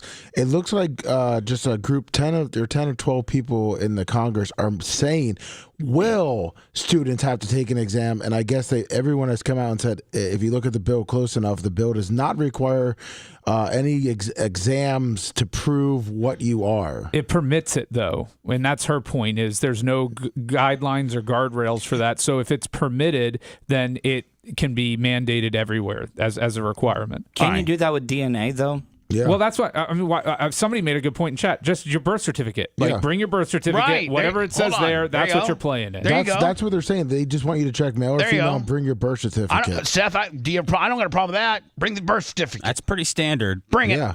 Bring the birth certificate. I don't even got to. You know what? We don't even got to check your kids' genitalia. Just bring us your birth certificate. Didn't you have a birth certificate to get to school? Going to school? Yeah, you got to. Yeah. So they got it already. That's very standard operating procedure. Bring your birth certificate, and we will put you in that category. What your birth certificate says. That's it. That's not non-evasive. It's just a piece of paper that we all have. I think you have to have a birth certificate to get into school. Seal. It's actually saying right here, there is no requirement for inspections and there are no necessary effort other than going to a person's birth certificate. There you go. Bring the birth certificate But don't even allow for the genital examinations. No. Then. Like that's not necessary. Like No, eliminate that from the bills. In yeah. fact, say it's not allowed. Put that out. Say take that out of the bills. Not they're permitted out. Just say they're not. We're not going to do. We're going to go by the gender listed on the birth certificate. Period. That's what we're going with. Yeah. Trans girls are girls. And for all the folks that are so concerned, thank you for your concern about women for the first time that I've seen. Quit trying to turn this around. God. I don't know about y'all. I don't know who's been to gym class lately, but girls, even if you only believe in two genders, I've played co-ed sports all the time. But what this also opens the door for is for women to try to perform a very specific kind of femininity for the very kind of men who are drafting this bill. And to open... She's trying to turn it around on the guys that are drafting the bill? She's saying that she's if they gaslighting don't look like girls in the traditional sense, then they can be questioned. That's what she's, I think, alluding to. Up questioning of who is a woman because of how we look, how we present ourselves. Go to the birth certificate. Yeah. Period. I can't imagine her. That's all you got to do. PMS, she's got to be unbearable. Jesus, what a bitch. And yes, what we choose to do with our bodies. I know who loves this bill. Yes, bigoted folks love this bill. Assaulters love this bill. But also, CEOs love this bill. Because Los Angeles is on fire right now. And this is the number one priority the majority has. Thank you, and I yield back. She's just completely jumped the shark. I mean, I will say that this really is such a niche issue. It really shouldn't be on the floor of Congress to start. Like, this is like the beginning of the legislative session. Like, this is like day one stuff. And it's, it's culture war stuff. It's not stuff that really impacts our lives or makes our lives better or worse as Americans. And collectively, we should be saying enough is enough on this culture war BS. Right. It is such a minute amount of people. It literally has never impacted you in your life, Bubba. Right? No, I know. Except for that one time at Planet Bubba, which we won't get into, but that doesn't matter. That was Cincinnati. Less than 10% transgender athletes in college sports is what they're saying. So.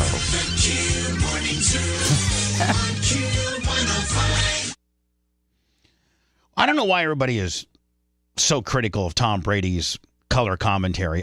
He's made a few mistakes. But I got to think that I personally, and then you guys kind of fire back at me a little bit, but I think he's doing a pretty damn good job. He can improve, but it's his first year, right? Yeah, he's doing okay. Yeah, I mean, he's made a few mistakes, and I think just because he's so high profile and they paid him so much money that he's under the microscope more so than, I've even seen people say, bring back Greg Olsen. Well, Greg Olsen was good. I think a lot of people just feel like Brady isn't good enough to be on what Fox considers their one team.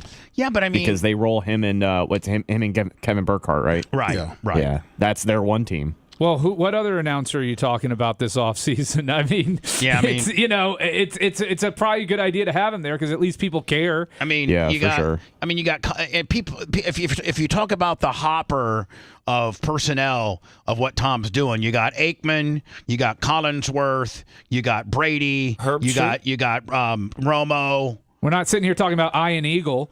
And obviously out of all those, I actually think Aikman is the best. I prefer Aikman, but I also prefer Brady over Romo. I like Romo the least. I like Chris Collinsworth. Romo's almost gets too much. Collinsworth is such an arrogant prick. Oh, he's great though.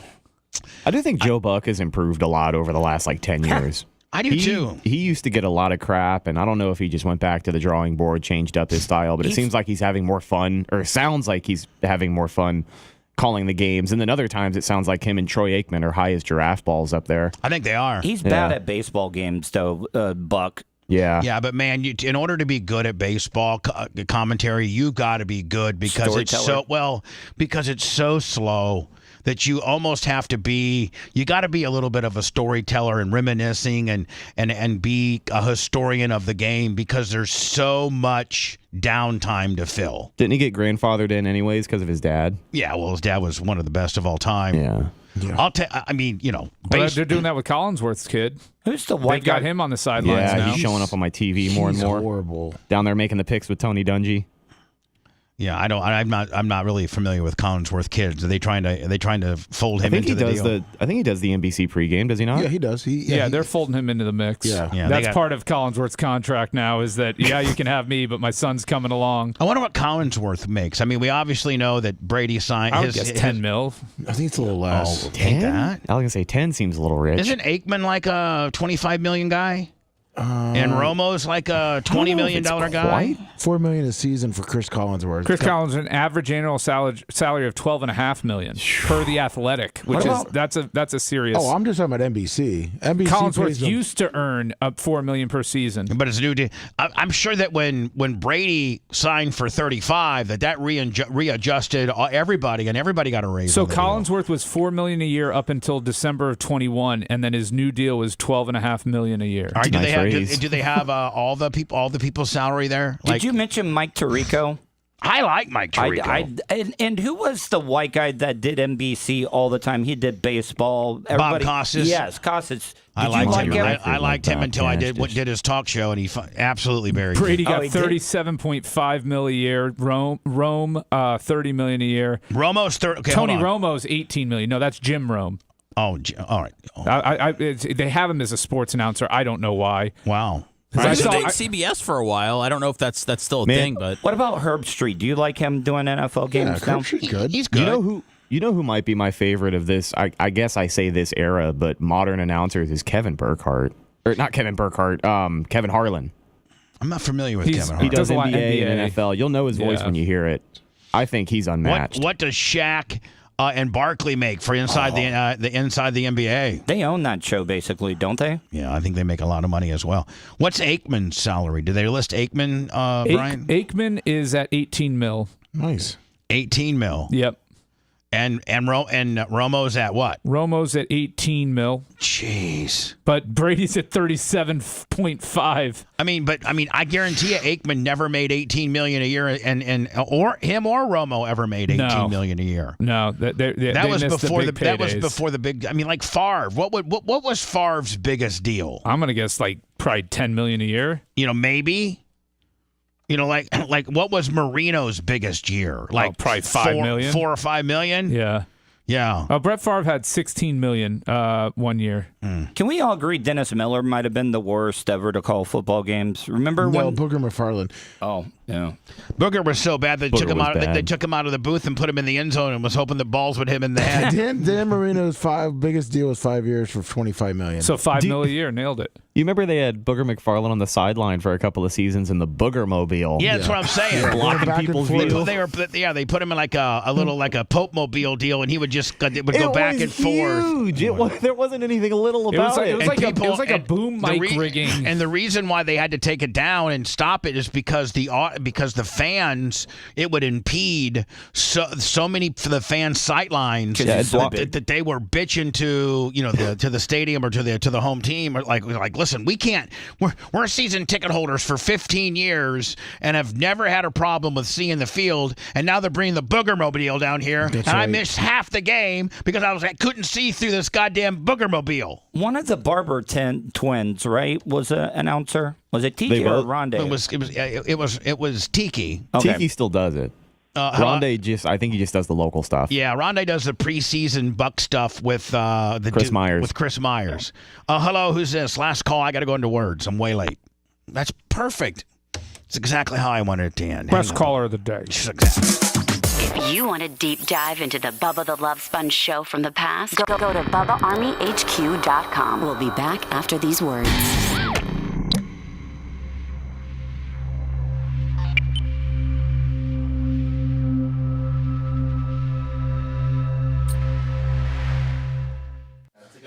That's just a natural. His agent probably should have been on that when he was playing. What the fuck? Yeah. Because he was a first-round pick.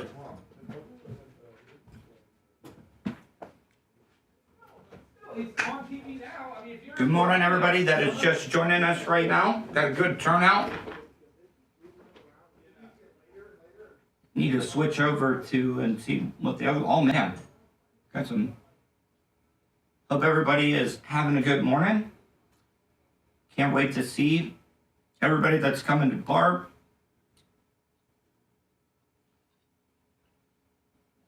This will be my first barb in 2 years.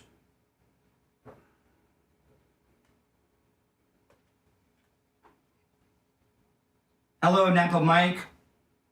Thomas Gilson. Hey, Gary Cantrell. Rudy from Florida. So we got everybody. Jess _ Heat. Hello.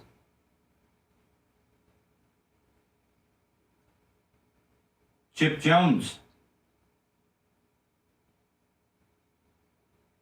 FJ Bar 75, good morning. Big Longer. Hey, Blonde Diva. Hey, what's up, Duck God? Yeah, for breakfast, I got these, like, little crackers. They didn't have my usual charcuterie. So I'm eating cheese, a couple of these crackers, and some grapes. Some of the grapes are a little soggy, though. Not the best grapes.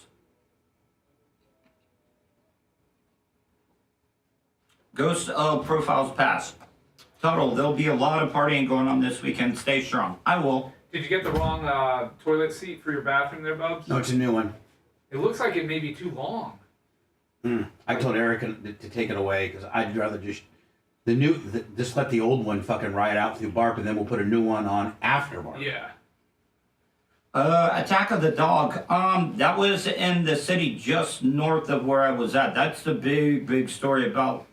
They're gonna euthanize those dogs, I think, today that killed the 8-year-old. I don't understand the woman that called them. She's on the phone calling 911, which is good, but she's giving play-by-play of the dogs killing this kid. I'm like, why are you not grabbing him? What do we have the 911? I thought I sent it, but I'll find it for you. I'm like, grab a knife and go fucking kill these dogs. I just saw there was just a raccoon that left the parking lot.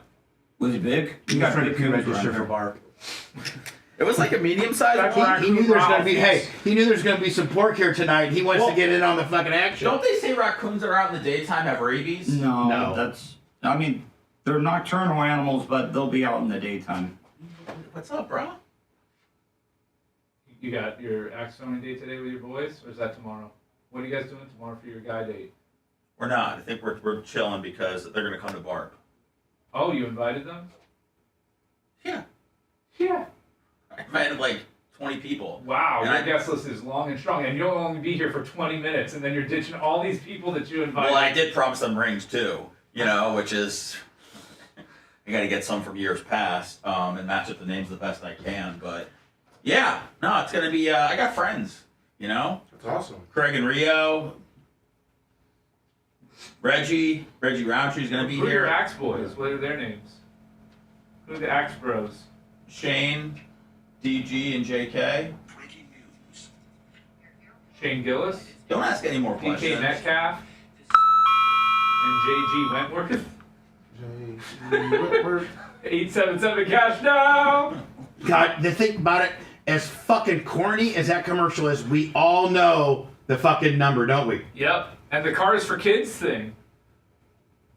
What was that thing? The little kid band for the Cars for Kids. Oh. That one didn't resonate. No, not as much as JG Wentworth. I mean, they did that was a whole part of a whole season of Curb Your Enthusiasm. That's true. That's true. I know. With Tracy Ullman. I think we had a cash gimmick. Cash out. Thank you, Rudy.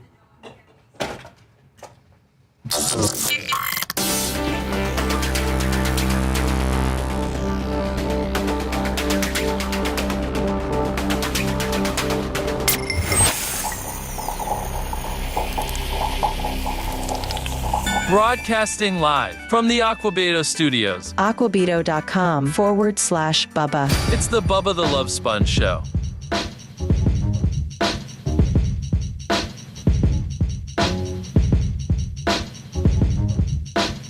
So, Lummy, who Who all, again, let's give some love out to Clearwater Egg and Poultry. Gooch, $100. Oh, my Team God. Diaco. Team Diaco.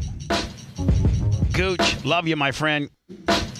God, I'm so bummed out, Lummy, because my buddy Randy from Skag and Tony Stewart and Ron Capps and a bunch of the great, NHRA drag racers, they do this outlaw, non-sanctioned drag race that pays NHRA pays like $50,000 to win. Well, they do this big, and they do it every year, and it's in Bradenton down at the Freedom Factory, but it's the same week that I have the Lucas Late Models in town. Oh. And it pays like $250,000 to win. And Ron Capps got a hold of me yesterday, wants me to promote it, and Tony wants to promote it. I'm like, guys, I'll promote it because listen, the same people, the people that like NHRA drag racing or just drag racing are not the same audience that likes dirt racing. They just don't. So I can promote it. I'm going to have probably Ron Capps on that week, probably Tony on that week, but I think Gooch. Remember last year he brought the T-shirt trailer down and he actually needed to park it for like 3 or 4 days. So I think Gooch is bringing the T-shirt trailer down again and using our parking lot for staging until they open that up. Oh, sweet. So thank you, Gooch. Does Tony still do that racing league that he had started? No. Nope. Nope. Now he's a dad. Yeah. Dominic Anthony Stewart. Tell me that kid. Great name. Now, does that kid go on to start drag racing? Does that kid go on and get in, midget sprint cars? Does that kid go on and get in dirt late models? Does he get on asphalt late? If I know Tony, he'll put his kid in everything. Yeah. I sense lacrosse coming on. Possible equestrian. Cross country. Yeah, just something. He's going to be the number 1 male gymnast in the United States. He's going to win gold. It's something you don't see coming. Or Tony's sitting in the audience, just never thought he'd be going crazy over his son on the uneven bars. On the pommel horse. The rings. And by the way, yesterday at basketball that we went to the USF game. Yeah, crappy. Oh, crappy first half. She says I could see Walker being a male cheerleader. What? Well, I could see you being that too. Did she walk out with? Did she walk out? Did she walk out with a black eye? Are you kidding? I just looked at her and I said, "Don't put that on." He's Walker. talking about co-ed. He gets to have his hand up a girl's. Yeah, but I mean, you guys are talking about like it's gay. He could be doing that. He could do that after the game, after he scores like 4 touchdowns. He could have his hand up a girl's a cheerleader skirt after he runs. Gets 5 sacks. Did she mean like teaching him gymnastics, Lummy, or she meant like an actual yelling into a megaphone? Holding I think girls. she was messing with me. Oh, okay. Yeah. Lummy, stand your ground. Oh, no, he's not going to be a He's going to be a tumbler. What if he wants to? I don't care. He's not my son. You got to think, though, that Tony Stewart's That's what kid. Lummy's dad's been saying his whole life. But you got to think, man, Tony Stewart's kid, not only is, his dad arguably one of the greatest racers of all times, but his mother is an NHRA champion as well. That's badass. I mean, so... This kid be running probably, junior alcohol dragsters at age 3. You know what I'm saying? True. So anyway, as we get ready for that event, I'll probably have Tony and Ron Capps and a bunch of other people on. I'm trying to get my cream machine configured, Lummy, so that I can potentially in February be live from the cream machine and not have to be here. But I was like telling the merch crick last night. She was like, we got to go pick up the cream machine because Macho Man's got to get it all wired up, so that you can do your show. I'm like, Ma, I don't know if I can. And she's like, what do you mean? Macho Man said he could have it all wired up in like a week or 2. So Macho Man was having nightmares last night. He really was because he thought you had to have it ready by. No, I don't need it ready till probably February 4th. Yeah, he was freaking out. I know he was. Yeah. So I tell Merch Crick, she's like, I go, Merch Crick, we might very well be driving home every night. From the races, and I get 3 or 4 hours of sleep. She's like, "What's this we you're saying?" I get 3 or 4. I get 3 or 4 hours of sleep, and because I don't know that I am capable of doing a radio show where I'm not in the studio. But I need to try it to see if we can do it. Now, Seth, you know how hard-headed I am. You also know how long I've been doing this. And do you think, and I want you to be honest with me because you spend time shoulder to shoulder broadcasting with me. You know my little hiccups. You know my little idiosyncrasies. You know my crutches and what have you. Do you think I could do it? Yep. I really do. Are you worried because we're not going to be in the same room? I mean, the same room. We don't see you while we're actually on the air. That does. I think that helps tremendously in the fact that I literally do not see you guys the entire show unless you're going up to pee or I'm going up to pee. But I am blockaded away from all of you. And really, the closest person near me is a mic position that I just recently made so that we could fit Seth in, so to speak. And that's right beside me. But Seth, we never look at each other. Ever. Right. And maybe during hot mics, I'll be like, hey, man, how you doing? Good. But it's just... I try not to engage. Right. Hey, Bubba, can you hear me? Yeah. Okay, just making sure listeners can hear me. We can actually do another laptop for you up there where you can control your PC that you do the stories on, so you could actually start and stop the stories as well. Oh, so... Damn. See, now, Macho Man, if I am in... See, that's where I feel like I can't do it in the fact that, if... Seth, whoever sat where I was, they're bringing up the stories, and I'm not in control of that. But if we can get another laptop where that I literally can, run the stories. Yes. Just like I'm, literally am now. And then I think I could do it. And going into the break, you just give us an out cue that we know, and we'll hit spots. Yeah, I'd be like, hey, listen, man, it's the Bubba the Love Sponge show. We'll be back after these words. Something obvious. Yeah, there's no.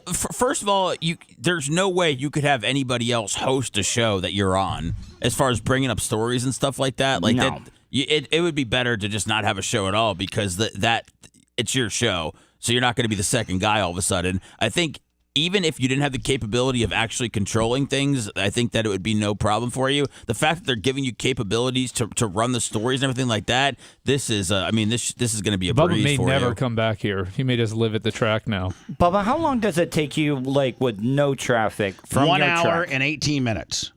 Oh, that's 1 hour and 18 minutes. And do you have to be at the track till the very end, till it shuts down? Well, I mean, if I want to do what I want to do for for Lucas and USAC, then after the feature, I'm going to have part of the reason why we're getting the Cream Machine as the new mobile broadcast, unit is because after the race is over, I'm going to take the top 3 guys, first, second, and third place, and go live on Facebook, YouTube, and X right from the race. Nobody's ever done that. And Rhett will tell you, and the rest of the guys tell you, that when I've had some of these dirt racers on, it's such a niche audience that they do pretty well. Oh, it'll be great. And if I had, by the way, I got a shirt on right now. If I had let's say Jonathan Davenport won, Devin Moran was second, and Hudson O'Neal was third. I can only hope. And we went right from winner's circle and fired up YouTube, X, and Facebook, and we were live, and we were in the moment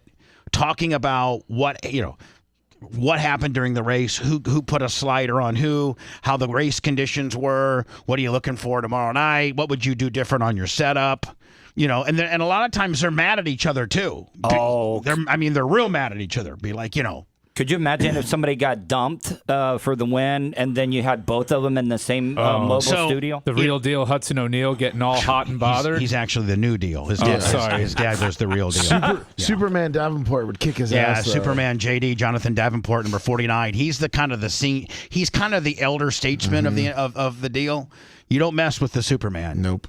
But you get a guy like Tyler Erb in there, Turbo, and he's all about screwing with people. Yeah, but you come up on Superman's left end and get him a little loose. That's his kryptonite. Yeah, I know. So you'd spin Superman, Tyler Erb would, and there could be some really, really good content, and I think we could get some big numbers. Now, Tyler Erb and Spices, is that his name? So that being Tyler Erb and Spices. I'm not even, when I see Tyler, going to bring that up as a potential What's nickname. his nickname? Don't bring it in. Turbo. Turbo Tyler. I like that. Yeah, Turbo. Bubba, do you feel like that maybe, I know you haven't done an episode yet, so you kind of just, wait and see how it comes out, but if you feel like you need to add a sidekick to our co-host, I feel like Brian would be really good. They could just pipe him right in via Zoom.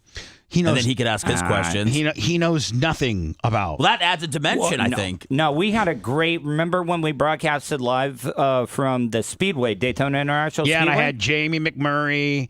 I think I had Kevin Harvick. I had that was great. That was great when we were live from the Daytona 500. But this is different. I mean, this is going to be way I think different. a great co-host, to really stir up some stuff would be Gene. Oh, wow, yeah. And let me tell you something, JD. You're going to let Turbo treat you like that, buddy? I'll tell you what you did wrong there. It's coming out of 3. You were a little light. Why don't you stop being such a puss boy and man up and lay on that throttle? Hey, I'm telling you right now, Turbo, you pussed out. You were a little light on that right-handed loud pedal. You were a lifting bitch. Yeah. I heard, you know what? Let me tell you something, Turbo. I heard you lift going into 3. That's how 99 got by you. Mm-hmm. That's what they're saying in the pits. Mm-hmm. But it's gonna, and Lummy, I'm gonna have 4 chairs in there. But I guess if I go live, I'll just we'll keep the 4-chair configuration. I'll just have my chair that I'm in or on. There's gonna be so much testosterone in that van. You can just bottle up and sell it. Could you do a Bubba Raceway Park food review of each food item that you guys sell at your concession stand? I could. But I also don't forget I have to take care of the track, and I got a lot of stuff to do. You got to till the land, Brian. I got to till the land. I got to grade the land. Get rocks. I got to de-rock the land. I got to till the land. I got to water the land. I got to Harley rake the land. I have to sheep's foot the land. But I do have a special weapon this year, Lummy, and I got Rob from Eldora, who is he's the guy that does the track prep for Tony Stewart's Eldora Speedway. He's kind of the Tom Brady of track prep. I mean, that's a nice track. Eldora Speedway is the most prestigious dirt track in the world. The gold standard. I agree. It is the most prestigious dirt track in the world. Hands down. Established in 1953 by the great Earl Baldy's. I think Tony bought it like in 2008, maybe. Oh. And it's the gold. It's the Messiah. It's the shrine. And the guy that preps that track was personally taught. His name's Rob from Earl Baldy's. Obviously the inventor of Eldora. And this guy is. And let me Sunbelt Rental and Beard Equipment. Sunbelt Rental gave me 2 brand new water trucks. Oh, sweet. Beard Construction gave me a brand new $1 million grader and tractor. So I got more equipment, the best equipment. Some of my stuff's old and doesn't do as good as a brand new $1 million grader. So we've added new fencing, we've added new material. And, my Winter Nationals start next Tuesday. This would have been a great documentary. This whole thing, capturing everything that goes into this, all the characters involved, the great nicknames. It probably would have been a good docuseries or something. A little behind it now. I know this may sound stupid, but like in baseball, this one guy has a plot of land that they use only his mud to mud up the baseballs and stuff. Same. Do they have a track equivalent of that? Eldora's got this one particular farmer where they get their clay from. We happen to get lucky enough because the clay that's used on racetracks isn't just dirt. It's just like if you go out and dig in any of your guys' backyard, Birdo Pro, $20. You're probably just going to get regular dirt, And clay, and sand. sand, dirt. But clay is kind of hard to find. But once it comes in veins. But we found a huge clay vein in the very back part of our property. And it is some of the nicest material. It holds water well. It's like you're a landman. It doesn't have much sand in it. And that's what we've put. I think we've put 3 or 4 or 5,000 yards of new material on Bubba Raceway Park. Did you know that I was on the state championship soil judging team when I was in come on. No, I'll bring my trophy. He's a 4-H kid over here. Hold on, you soil judging team. Yeah, so what does that mean? Like they gave you a bucket of sand, a bucket of top dirt, a bucket of clay, and a bucket of whatever, and you had to analyze what the soil was. So what they did is they would bring in a front end loader or whatever, and they would dig us a hole hole so you could see the different layers in there. Okay, Right. So then you would have to go in. You'd put the dirt in between your hand and thumb to see if it ribbons. If it's ribbon, it's clay. Yeah, it's got clay or it's got good organic material in it. And then you'd have to guess the slope. Yeah, we want. Would you taste it to see You what could the if you wanted content to. was? Bubba, could you sell that clay to some of the racehorses, the race places? No, they don't. The racehorses don't run on clay. They run on more of a topsoil kind of sand based, more of a regular dirt kind of deal. But clay, you have to racetracks, dirt tracks have to run. You got to get some good clay because if not, you're just going to rubber up if you run on regular dirt. You got to have clay that retains moisture. That's why you can water it and try to have your material stay moist or at least keep traction all night long. And it's harder when you have 900 to 1,000 horsepower late models that weigh 2,400, 2,500 pounds, and that right rear is going 300 miles an hour, creating all that friction. So you have to have a clay-based material that's slicker and retains water. I mean, the art of the track prep, the art of track prepping a dirt track is it changes with dew point, it changes with weather, it changes with sunshine, it changes with humidity, it changes with temperature. So it changes with part of my track has these big trees, like in 1 and 2, Lummy, turns 1 and 2, my track has these big trees that keep that part of the track shaded most of the day.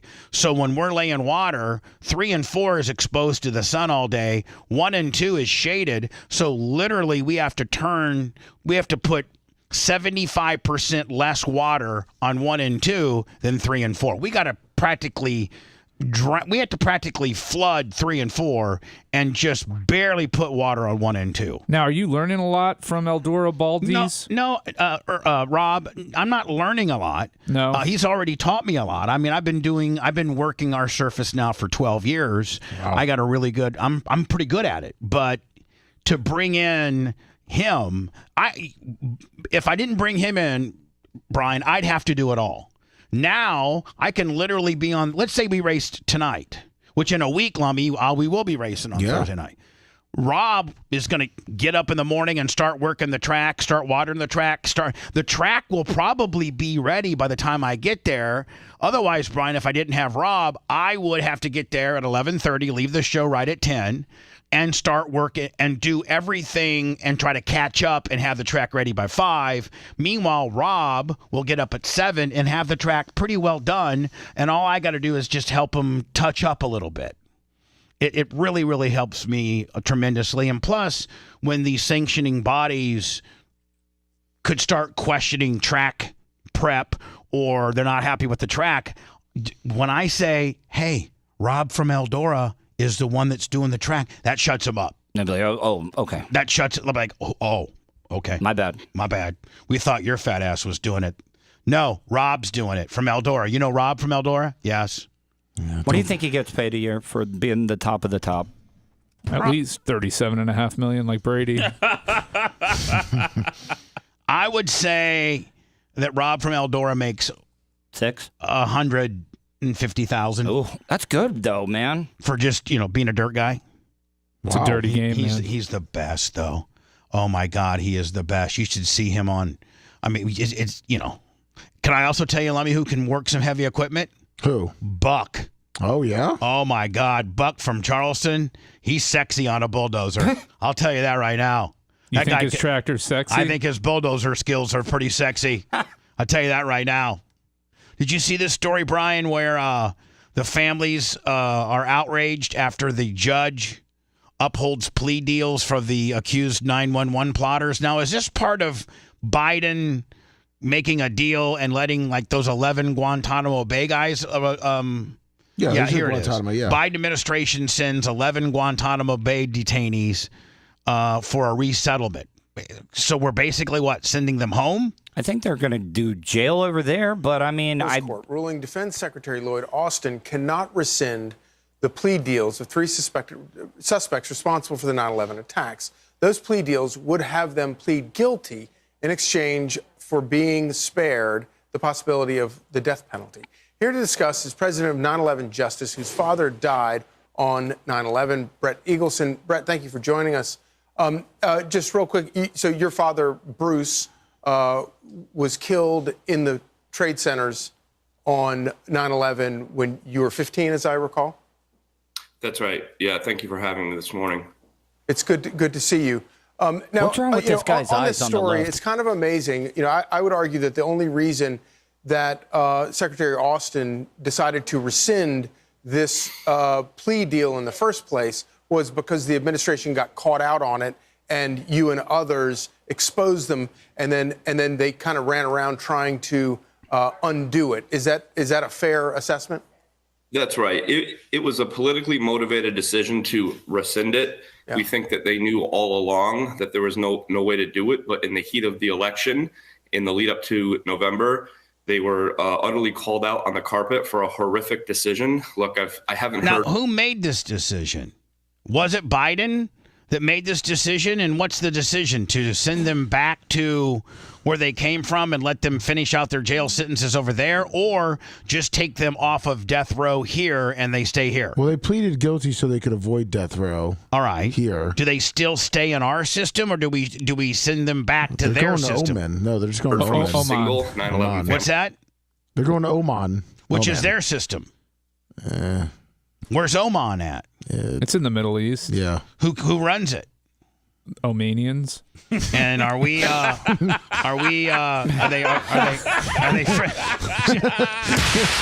You're listening to the Bubba the Love Sponge Show. If you want 24/7 on-demand Bubba and the crew, go to BubbaArmyHQ.com. The Bubba the Love Sponge Show will be back after this.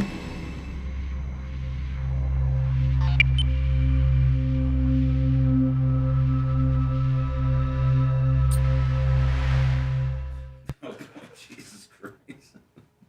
That's where you send your bad people. Okay. Shares land border with Saudi Arabia, the UAE, and Yemen. The capital city is Muscat. Muskrat? Not Muskrat Love. Hey, Lummy, where's the printer?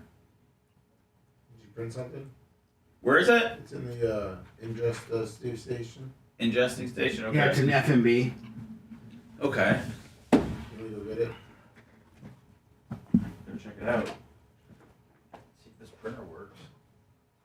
Yeah, I do agree. Seth has the best laugh. Yeah, it's guttural. It's a very guttural laugh. The Sultan of Oman is Haitham bin Tariq. Tarek. Let me, I got to air check that for me. And then I'm going to come back with another little Rob gimmick that I need you to get me. Okay. Rob Platfoot? Rob from Eldora. Yeah. So you can just combine them and give them to me. Okay.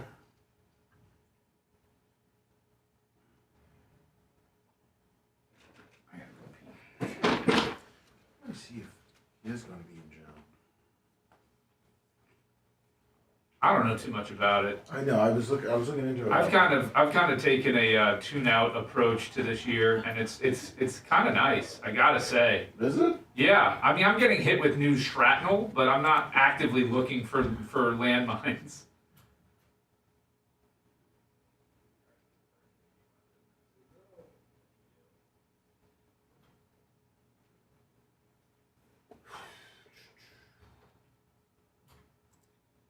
I can print, baby!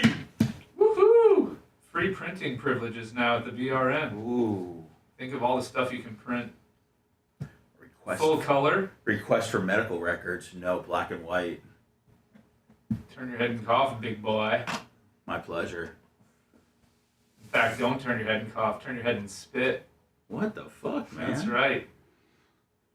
Give me a big hakatua when I'm checking your hernia. It's getting uncomfortable. You think this is uncomfortable? Wait until tonight. I don't know why I have to take it to these levels. Nobody asked for this. I'm all pent up. Sexually or comically? No, fecally. Oh.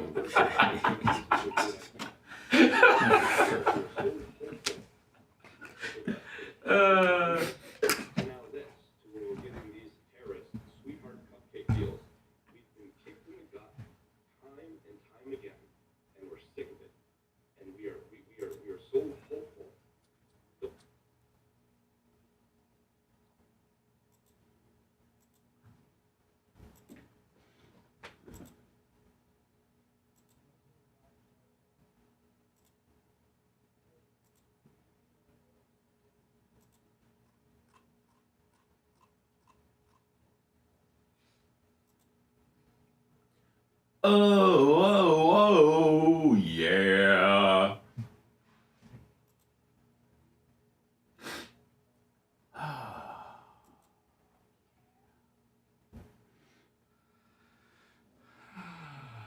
Take me home tonight. I don't want to let you go till you see the light. Yeah. Hey, Bubba, I found you that 911 call. I'm sending it to Lummy, and Okay. he'll IM it to you. Does that work? Yes. Okay. Bubba, I contacted the host hotel, and they're going to let me put bales of hay inside their shuttle van, so... This guy's a fucking shithead. And then I sent you just the quick, like, minute 45 updated story from the press conference on the dog mauling. Bubba, is parking going to be a problem tonight? Because I'll just walk over from Hunter Law. No. No? No. Okay.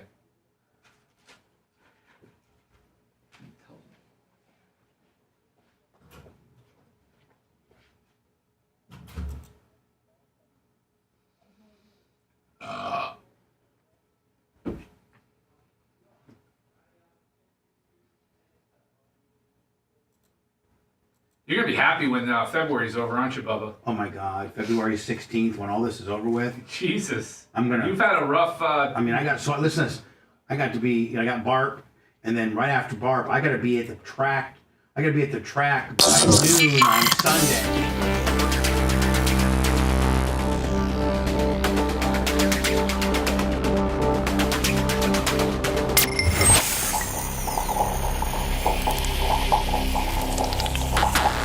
Broadcasting live from the Aquabito studios, aquabito.com/Bubba. It's the Bubba the Love Sponge Show.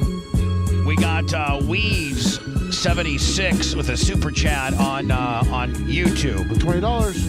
Thank you. Is that new money? That's. I think it's not. No, Weaves has been around. Benji Summers, $50. Who, Lummy? Benji Summers, $50. Radio Poison for life, yes. Anyway, I had a friend of mine who's very familiar with dirt track prep and just the dirt track industry in itself. And he said that me having Rob from Eldora, Rob would be considered like the Tom Brady of track prep. Picasso. Like he is the greatest of all time. So I got literally the Tom Brady of track prep that's helping me prep my track this year. And again, all the north, I go through it every year, and our track has always just been an ancillary track because East Bay, which just recently closed in Tampa, over there in Gibsonton, was, Lummy, there's two big tracks that everybody goes to, East Bay and Volusia. That's right. Well, East Bay closed, and now we're picking up, East Bay's side of the schedule, which is literally, we had our own little niche. We had pretty much just USAC, and then we had Lucas on Monday and Tuesday, which isn't nearly as sexy as having the big Lucas late model guys on, a Thursday, Friday, Saturday kind of deal. We always had them on a Monday and Tuesday, and the average Lucas guy that's traveling from Indiana or Ohio or the Midwestern guy, he's probably not going to hit that Monday, Tuesday show in Ocala. He's not going to miss that Wednesday, Thursday, Friday, Saturday show at East Bay, but he's probably not going to hit that Ocala show. You can only get so much, and Monday and Tuesdays are tough, no matter what you're doing, entertainment-wise. So, this is the first year that we're picking up East Bay side of the schedule. We got 1 year. This is the 1 year, Lummy, that I got to knock it out of the park. Prove to them. Bob from Sunbelt Rental stepped up and got me a water truck and water wagons and skid steers and Harley rakes. How many gallons on that? 2,000-gallon water trucks, 1,000-gallon water wagons, a Harley rake, a skid steer. Then Beard stepped up and got me the grader and a tractor. And I'm just. Now, are you taking, because it is kind of a big, I know it's a very big deal for you. Are you like over ordering food? Do you have backup porta potties lined up in case you have plumbing issues? Yes, we got, and see, don't forget, we got camping too. So we have a camping aspect. So we have portalets, we have backup refrigerator. In fact, Brian, Tom's in charge of that aspect of it. I'm racing and track prep. Tom's business and food.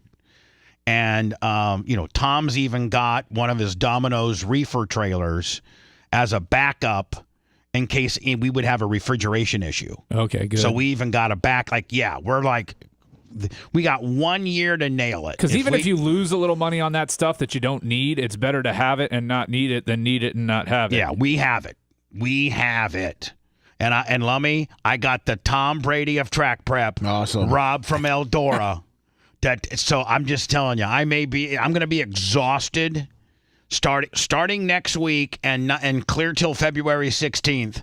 I may be doing the show from a laptop computer in my RV or in my cream machine for the next 2 or 3 weeks, or I'll be driving my ass back here, and I'm going to be going to have to be getting zipped up on something, Lummy, in order to be able to I would, Bubba, if they're going through all this trouble to get you set up and wired up, you got to use it. I'm going to try.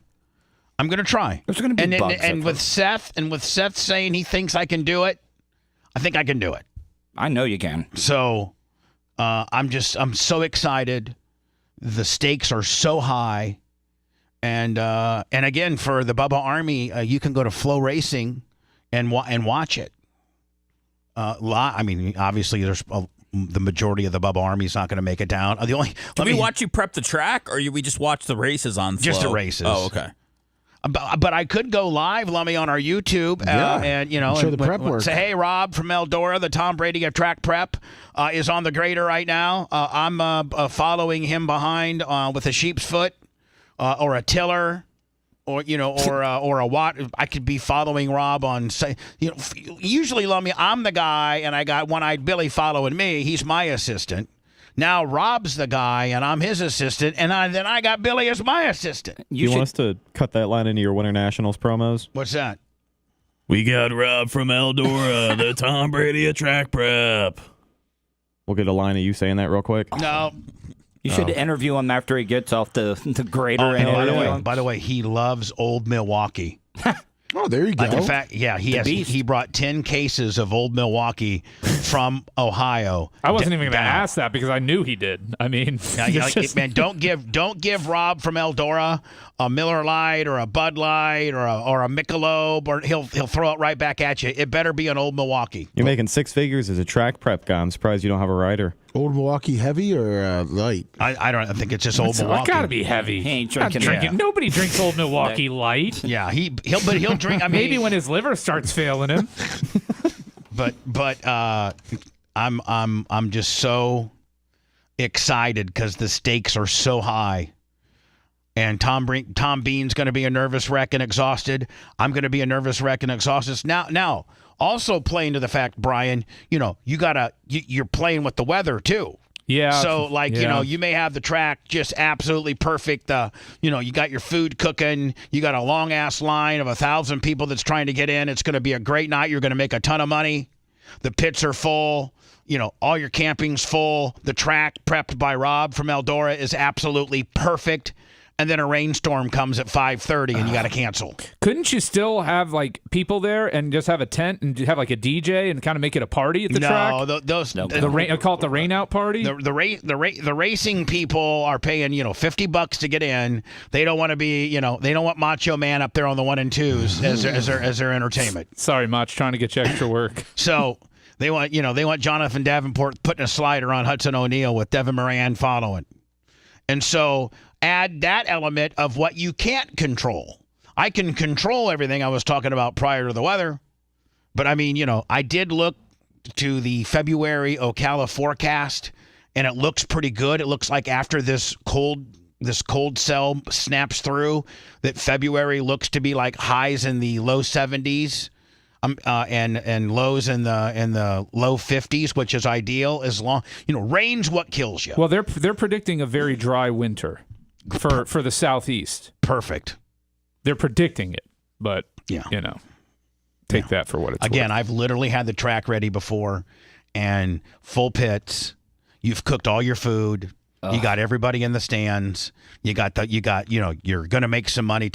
We might make, we could make 10, 15, 20 grand. Yeah. But you got the rain out insurance, right? Yeah, that's what I was gonna ask. You if got that's that this year for sure, right? I don't know if we do or not. Oof.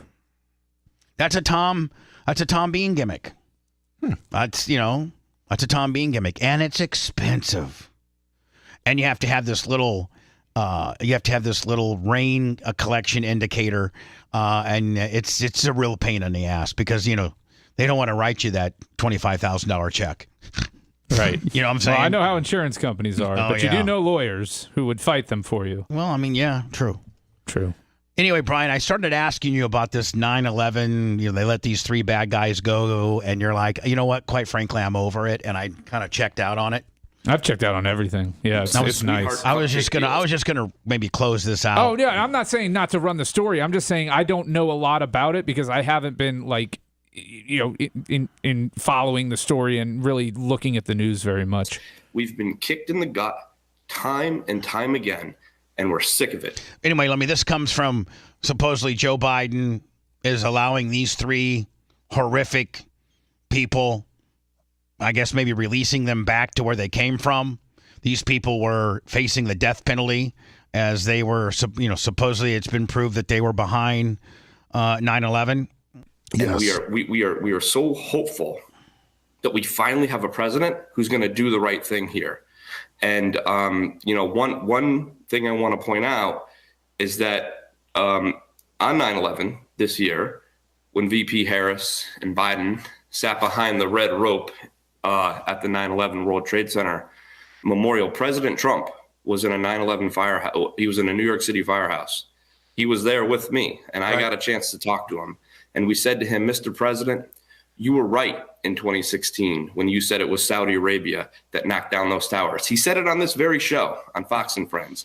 We said, Mr. President, we had to get the information not from the U.S. government about Saudi Arabia's role. We had to get it from the British government. We said, Mr. President, the same people who tried to take you down in Russia, Bob Mueller and the deep state of this country are the same people. All right. Can you get to the point where are they going back or not? What does he want, though? He wants them murdered? Like, he wants them killed? I just don't think he wants them to be free and live in their life. But I don't think they're free, right? They're going to prison in Oman? Yeah, but I mean, Well, I don't know. We have pretty good relations with Oman and the UAE and things like that. You said the Omanians are pretty cool. Yeah, well, they've been kind of middle of the road. You don't hear about Omanians acting up out there. People that came up with these horrible plea deals. Would you do something to help us?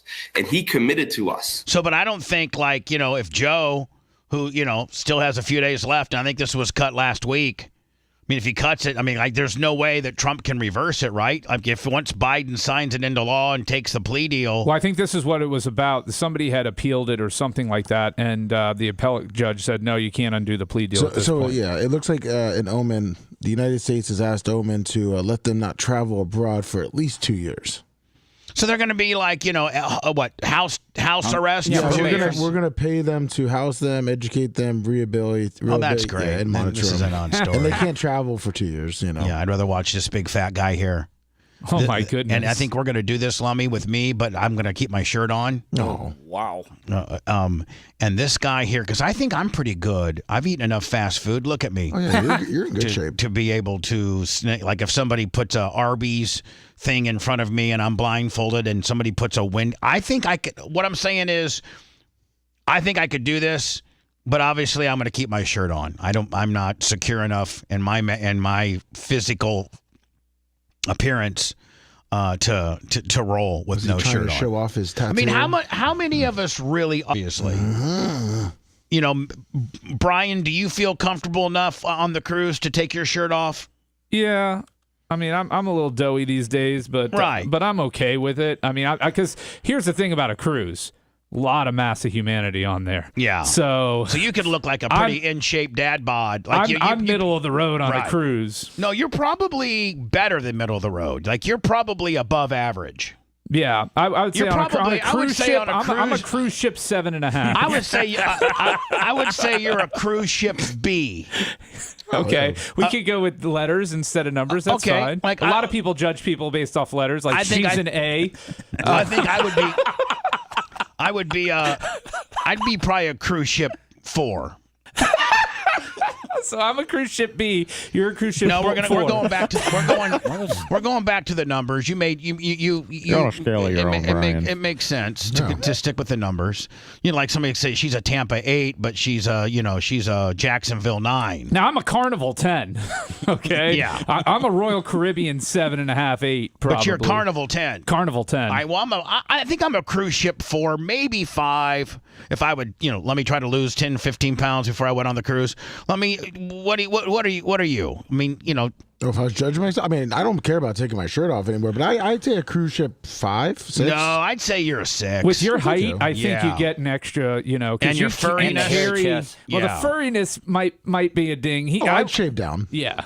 He'd shave down. Yeah, of course. You let Bubba shave you down? I think you're a 6 or a 7, Lummy. I mean, big guys don't look as fat because they're big. Yeah. Yes. Well, oh my God, you're big. Your belly, it may be big, but it's firm, right? Like it's not jiggly. No, fat he's firm. belly. He's firm. Yeah, he's firm. He's got that hard fat. He's soft inside, but he's hard outside. That's right. Right. Soft. Tuttle, what about you? I mean, Since and your newfound fitness. Yeah, I mean, you probably would take your shirt off. Oh yeah, I'd never have a shirt on when I'm outside or going down to the river to fish. You might be an 8. Yeah, since I've lost my weight, I went from 212 to 173 now. That's how much I ended up Seth, losing. what about you? A cruise ship? Do you feel comfortable with taking your shirt off? I don't. Where? I don't. Like at the beach. Yeah. At the beach. Yeah. Okay, you will? Yes. And what do you think? I'm a cruise ship W. That's pretty good. That's even off the scale. You're a cruise ship 7. I'm a cruise ship 8.5. Oh, that's what, Brian? That's Mach is obviously doesn't even wear a shirt to work. Like what he wears as a shirt is basically not a shirt. So he's a 10. I mean, Mach is a 10. Mach is a 10. I mean, his body's a 10. He's just a 10. Personalities, personalities, personalities a little unpredictable. You don't know what you're getting. Bubba, I sent you. Red, what something. about you, Red? Macho has to disagree and say he's above a 10. He sent me something to send you. Red, I don't know. Have you seen the lats lately, Bubba? I'd say maybe 9.75. Lummy, what did you send me? I sent you something from Macho to say he's above a 10. Is this Macho Man right here? Yeah, all right, let me see. Does it got volume? No. Okay, no sound. He just wants to look. He wants everyone Mach, like we said, you're a 10. He wants to be an 11. Yeah, you can't be Mach. You're a 10. I'm sorry. Sorry, Mach. Sorry, Mach. Sorry, you're a 10. Not as many veins showing as I would like. You need more striation. Rat, what are you?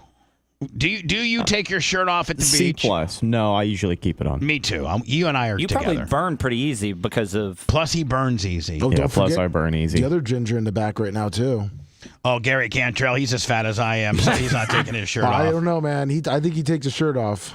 Gary Cantrell, are you the fat guy who takes his shirt off? He said, yeah. Yeah, okay. Yeah. Is this? So this is all by touch and smell. This is a big fat guy. That looks like a McDonald's. And supposedly he's blindfolded. And they got 1, 2, 3, 4, 5, like 6 or 7 different kinds of sandwiches in front of him. And he, by texture and smell, will tell you what it is. He's not even going to taste it? No. Nope. This is Burger King. Burger King, all right. What sandwich is You can this? smell by the. Oh, no, this. Yeah, this Wendy's. You got it right. I really think I could do that. I think you could. All right, what sandwich is this? That's a McChicken. That's Chick-fil-A, probably. Yeah, there's the chicken, I think. Yeah, Bubba's right. It's a McChicken. Yeah. Oh, Bubba could see it off a thumbnail. You got some right here? That looks like Arby's to me. Yeah, that's got to be Arby's. Popeye's chicken. That's Arby's. He's listening to it.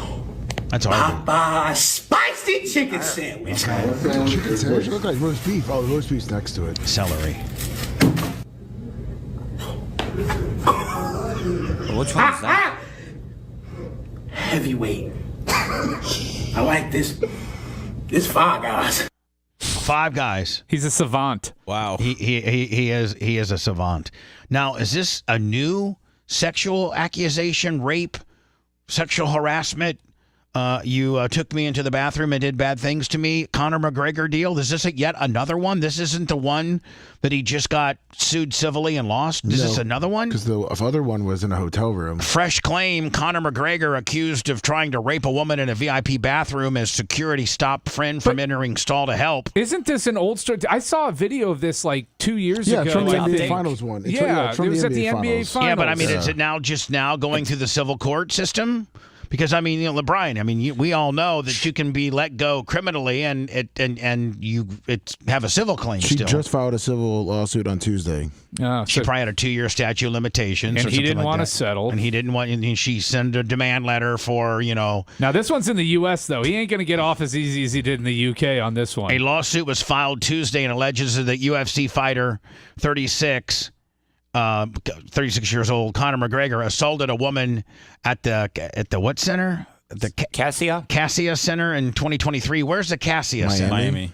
Oh, okay. The state attorney at the time said there was no reason to pursue. Brian, that sounds familiar, doesn't it? Well, but if you watch the video of this, you see his security stop her friend from going in after her. So, no, I'm saying she had a hell of a claim. Yeah. Because I remember this hold on, video. she had a hell of a claim, and what I'm saying is, you can have a hell of a claim, and hey, even have great video, and if you're famous or got some connections or can make a phone call, you will not get arrested. They'll let you go. We know that firsthand, don't we? Yep. Okay. And we also know firsthand that, what might not get charged criminally, you can potentially go civil. That was the one that he just got done doing, Lummy. They didn't charge him. This was in Ireland. Yeah. And they didn't charge him criminally because he's a superstar and he's Conor McGregor. And you're right, Brian. We watched the video of this incident, and it was plain as day that his security personnel wouldn't let her girlfriend in. Yeah. Does it hurt you civilly if you don't pursue criminal stuff? Well, she did, for but your- they didn't pursue it. But it's not even admissible in a civil case. Oh, it's not? Okay. Nope. But here's the deal, Brian. And I if think, you're convicted criminally, it is admissible. But right, if you're but here's the deal. You have to the criminal level of proof is 99 point. You beyond have to be and to the exclusion of any reasonable doubt, which is like 99.99%, right? Yeah, pretty much. Whereas civilly is 51. Yep. Am I right? More likely than not. More likely than not. And that's those are all different. That's a whole different game, is it not? Oh yeah. The alleged attack took place at the Miami Heat's NBA Finals game against the Denver Nuggets on June 9. The alleged victim claims that the Irishman McGregor took her into the men's VIP room after launching his attack. She claims that his security team stopped her friend from entering the bathroom stall where she was and McGregor were. Now, that video was out at the time. It probably still is, and it's clear as day, or it's pretty obvious on the video that we saw, and I don't know if it's still out there or not, that she tried to go, her friend was denied access to go see what her friend was doing. And girls often pack up, be like, girl, I got you back. If you see something, come get me. The woman also claimed that the mixed martial arts fighter, McGregor, was intoxicated and out of control at the time of the alleged and tried to force her to perform a sex act on him without her consent. She also claims that she was thrown face first against the wall and put in an arm lock as he allegedly attempted to rape her. The UFC fighter then allegedly threw her against the wall first and then spit on her when she tried to leave. The plaintiff claims that she suffered physical, psychological, and emotional damages as the result. I sent it to you. It comes after a woman. This is the one that we are most recently familiar with. This comes on the heels of a woman who had been described as a 49-year-old who works on Wall Street filed a criminal sexual assault allegation. Report was made to the city of Miami police, but criminal charges were dropped, according to the Florida State Attorney's Office. Doesn't that sound familiar? Her attorney, Jim Dunn, released a statement after the lawsuit was filed. It read, "My client has thought long and hard about this decision to pursue the civil case and is fearful of the effect it may have on her job on Wall Street. Nonetheless, her main goal is filing this suit to raise awareness and encourage others to report sexual assault," and so forth and so on. Is it like his kink is rape, or he shouldn't have any problem getting No, he ladies? gets drunk and loses control and tries to take whatever he wants. And feels he's untouchable. He's married, right? Married, too. And this is the same guy that threw a dolly through the window of a UFC bus. But I mean, you get certain. Did you send it to me, Lummy? Yeah. You get certain people that have been, Brian, that have gotten away with various acts, and they start to feel as if the law does not apply to them after they've, skirted I don't know how many different, potential issues, 3, 4, 5, no process, no arrest, nothing to see here. And these people have obviously the civil portion to that, and that is far less of a burden to prove. And what did the girl get? Like $250,000? Yeah, but she's going to be on the hook because she went after his friend, too, and she lost that, and she's going to be on the hook for his attorney's fees. Yeah, so she's going to be losing money. The Irish chick. All right, so here's McGregor. Okay, that's the alleged victim.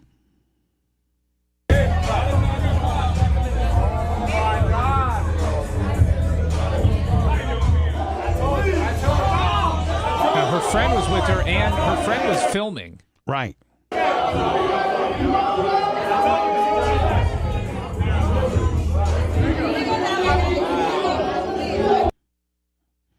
I guess this redacted audio or no? This is a slow-mo. Okay. Him pulling her in, and then I guess her girlfriend was behind her, and they shut the door.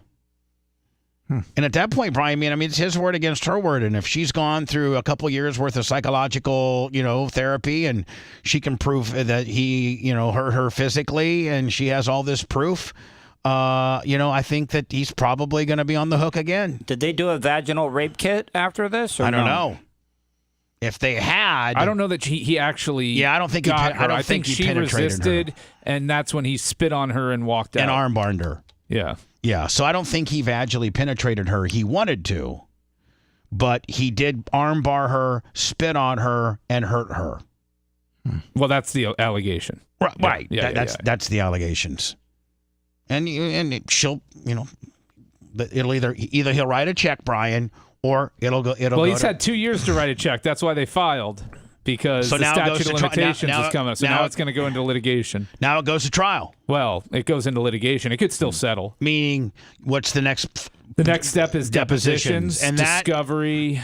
First written discovery, then depositions, then mediation, then more depositions, likely more discovery. Then you get a trial date, and 2 years from now, this will be tried. Can't depositions get as crazy or just as crazy as the courtroom stuff? Or does? Depositions can get crazier. Hold on, depositions it's are where cases are won and lost. Okay. I mean, Brian, would you not agree? Yeah, I mean, it's a lot of it is where it's won and lost. I mean, there's stuff that happens at trial that does it have procedure like a court? Like, can you object or anything? You can object, you can check, and you can even sometimes, in the most extreme cases, get a judge or a magistrate on the phone to see whether this person has to answer this question or not. That's the most extreme. Yeah, like Bubba's got so bad with MJ that they had to have a magistrate sit through each deposition and make evidentiary rulings. Not on me. During the actual deposition, because there was so many objections. Not for me. Because Jay is a very aggressive objector in deposition. And it's good to be. You want to object. A lot of the stuff you object to in a deposition, some of it may be admissible anyways. A lot of it is admissible. Sometimes you're objecting to the way a question is worded, predicate, different things like that. But you're not supposed to speak during a deposition. You just object to form. Object to form. And then your lawyer you object will tell and say it's privileged. Then your lawyer will tell you, answer the question. Okay, but or not. You can refuse to answer, though, in a deposition? You can try. If you're refusing to answer, it has to be on the basis of some sort of privilege or some sort of reason. Like, it's badgering, it's harassing, it's not reasonably calculated to lead to the discovery of admissible evidence. But depositions are pretty wide. What would happen in that case is you would certify the question to the judge and see if the judge is going to make them answer, and then they could be sanctioned and you on the hook for attorney's fees and costs. That's where the whole case is laid out. That's where you find out. That's your fact finding. Is what really happened. Yeah. I was just asking because you were talking about the depots, and it was a great scene in that Landman show recently when that chick was doing the deposition. Yeah, and that the does not negotiation. happen. That doesn't happen. That does not happen. Doesn't happen ever. That is was so Hollywood. That was so. Okay, I was just that was so embellished. No lawyer's gonna let that bitch run Ruckshaw like that. You know what I'm saying? Brian. I was like, come on, nobody's gonna allow ever has that happened. Maybe one time ever in the history of the world, but I don't even think so. Brian, you'd shut that bitch down so fast that she starts spewing that nonsense. No attorney's rolling over like She that. would eat your lunch, Brian. It looks like that woman's requesting more than $75,000 in damages. Well, that's because it's the statute, the jurisdictional limits. It sounds like she's suing him federally.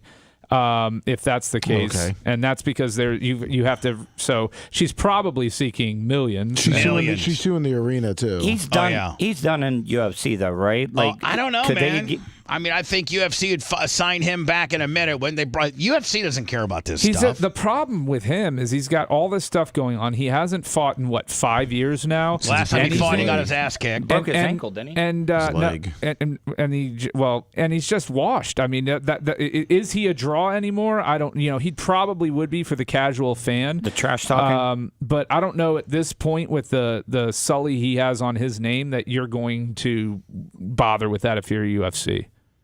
Yeah. I mean, it's how much at what point do you just like the juice isn't worth the squeeze? Yeah.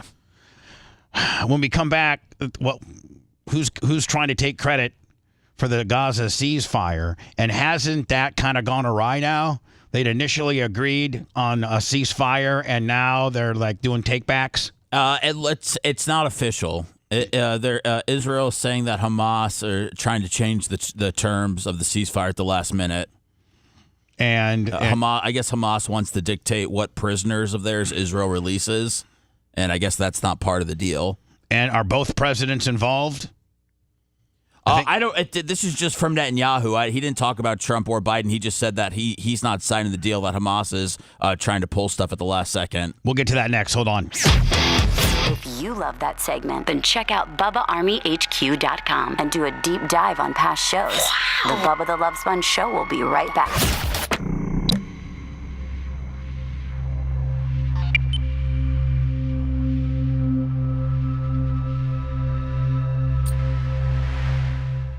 Of like Whoa. lawyer stuff. Adam Nielsen, $1,000. Oh my God! See you all tonight. Like a time to kill. Make sure you tell him that. Venmo. I mean, it's so hard to do Nick because the McD, real $10. process is so Thank you. long, so boring, so not sexy that every movie ever has had to Hollywood it up. It's because you have to get. I mean, it's a movie. It's 2 hours. It's whatever long it is. I mean, some of these hearings take 2 hours. What was the one with Keanu Reeves and Al Pacino? I don't know. You're much more of a movie nerd than me, man. It was the one where he was the actual devil, and the devil The Devil's hired. Advocate. They hired. Yeah, that I am familiar with that one. But I like A Time to Kill. What about Legally Blonde? Did Legally Blonde? yeah, that's pretty get- much the it is? closest to it. Yeah. Damn. Yeah, that's if you're looking for a good movie to base the legal profession on, Legally Blonde, or Liar Liar. That's another one that's pretty balls on. Oh, but there are some. He's a lawyer and he Is plays it? Jim Carrey. Yeah, I remember that one. Yeah. Was Grisham the one that wrote all the? Yeah, Grisham wrote like the Pelican Brief, the Rainmaker? Firm, the Rainmaker, all of those. I like the Rainmaker. That was the one with Matt Damon, I think. Yeah, where he would go into the hospitals or whatever, and and Danny DeVito. Yeah, as an ambulance yeah, chaser. Yeah. That's probably the most real life. But I thought A Time to Kill was good though. Yeah, I mean, there's been a lot of Few good ones. men. Oh. Well, I don't know how JAG works. Could you be a jag-off? And not at this stage of my life. It's too late for me to be a jag-off. They get paid pretty well? It's the benefits and the pensions and then the roles you get after you get out, I think, that are... But I imagine they get compensated pretty well. I mean, not compared to private practice, but... Seth, how are you this morning? Great, man. You've been absolutely magnificent and impressive today. You are an extraordinary human being, Seth. Yep, Seth, you all right with your chair? No, I got my jackets. How much, like, on a scale of 1 to 10, how much emphasis do you put on a total compliment? None. You're saying a 1? It's just an ass kissing fucking. Yeah, so you don't believe it at all. You No. think it's just completely smarmy and fake and forced. What I'm saying is Seth has stabbed in at the right times. Less is more. He only is putting out gold today, which is great. Right. And Tuttle is a huge radio consultant, and I'm sure I wouldn't put myself on the radio. He's calling you an idiot, Bubba. No, I'm just saying. He does it because He's like, I don't know the dumbass that would put me on the radio. I'm a train wreck. That's why. Okay, I can't fix that right now. Whatever. let me make sure you bring Adam. Okay, Bubba. He's not Seth, here. what problems do you have right now? Seth's not here. Nobody's here. Shoot and me, Fleet. All right, you handle it. Handle what? Chat. Oh, okay. Hey, everybody. So apparently Gary Cantrell got drunk last night with Grouper Lips. Oh, okay. But he was up this morning, so more power to him. He slept hard on the couch at the Content House on that Saturday morning.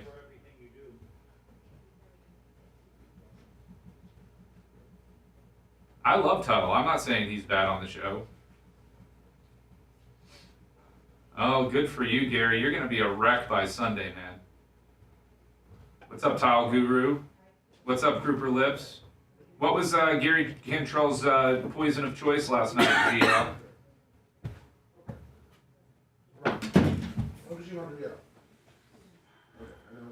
Love the cap locks war going on that I started in Rumble. Oh, you got party favors, huh? I would say that the first thing that happens is going to be the Bubba Army app and then the documentary. Seth, you're having major issues, lover. Do you need me to come over and give you a hand? No, I got it. I just got it. Get it? Are you good, Seth? No, it's Huh? Is everything okay? Seth, what's wrong? Seth, what's wrong, bud? I had to free my jacket for my chair. It got tangled. The And a web of lies. The chair was Hamas, and they fucking took his jacket as hostage. Chair's like, I'm not releasing that one. I got a Bubba. I got Bubba Army gear. Yeah, let's rock that. Whatever. Because I'm gonna do a segment for the Bubba Army shop, Bubba Army store. We got some knives that we got to move. You don't do it in Blizzard? We're gonna be moving them hand to hand tonight. What's that? You, Everybody who comes in tonight You're gets a plus knife one. to get to cut the pig for their own pig roast. Okay. Let's not make tonight more difficult than it needs to be. Okay. I already did.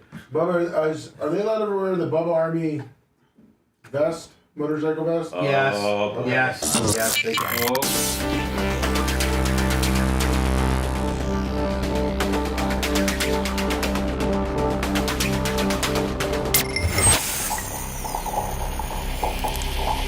Lummy, like. Broadcasting live from the Aquabeto studios. Aquabeto.com/Bubba.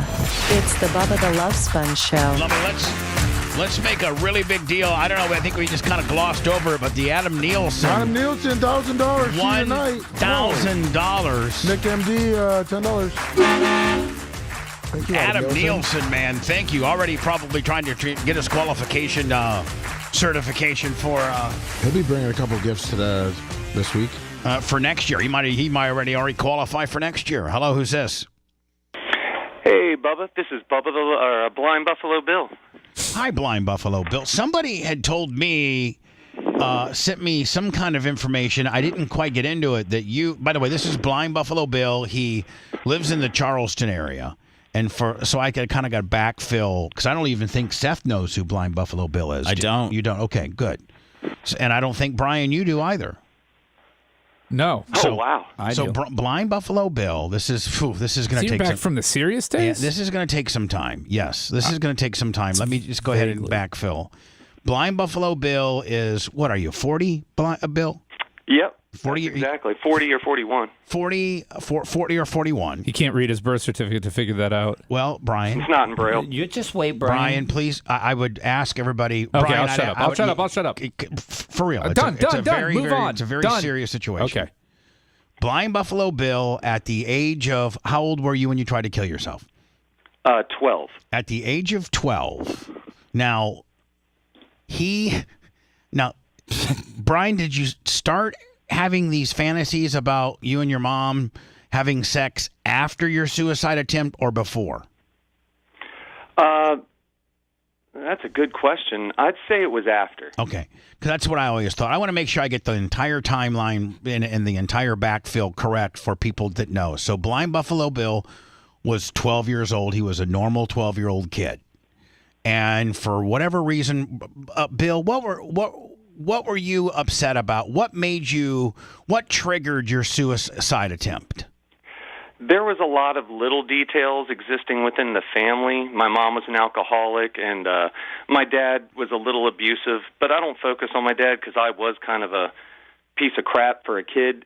I got into a lot of trouble. Weren't you like really gothed out? And by the way, I want everybody to know that I've met Blind Buffalo Bill several times when we did a couple of the Charleston, South Carolina appearances. So this isn't just this is certified. We've gone back and read the articles. We've met Bill. So this is not hearsay. This is not showbiz. This is not us making stuff up. Everything we speak of is 100% the truth and can be verified if you were to look up the articles. So were you kind of gothed out, just kind of a troublemaker kid, that kind of deal? It's interesting. I wasn't gothed out because my parents are pretty strict, and they, were pretty obsessed with proper etiquette and presentation. But all my friends were, especially the ones my father didn't know about, and some of them were a lot older than me as well. And this was also before the word goth. At the time, I never even heard the word goth. This was back in 93, 4, and 5. Can I ask a question, Bubba? Yeah. Did any of your older friends ever sexually molest you or assault you or abuse you or anything?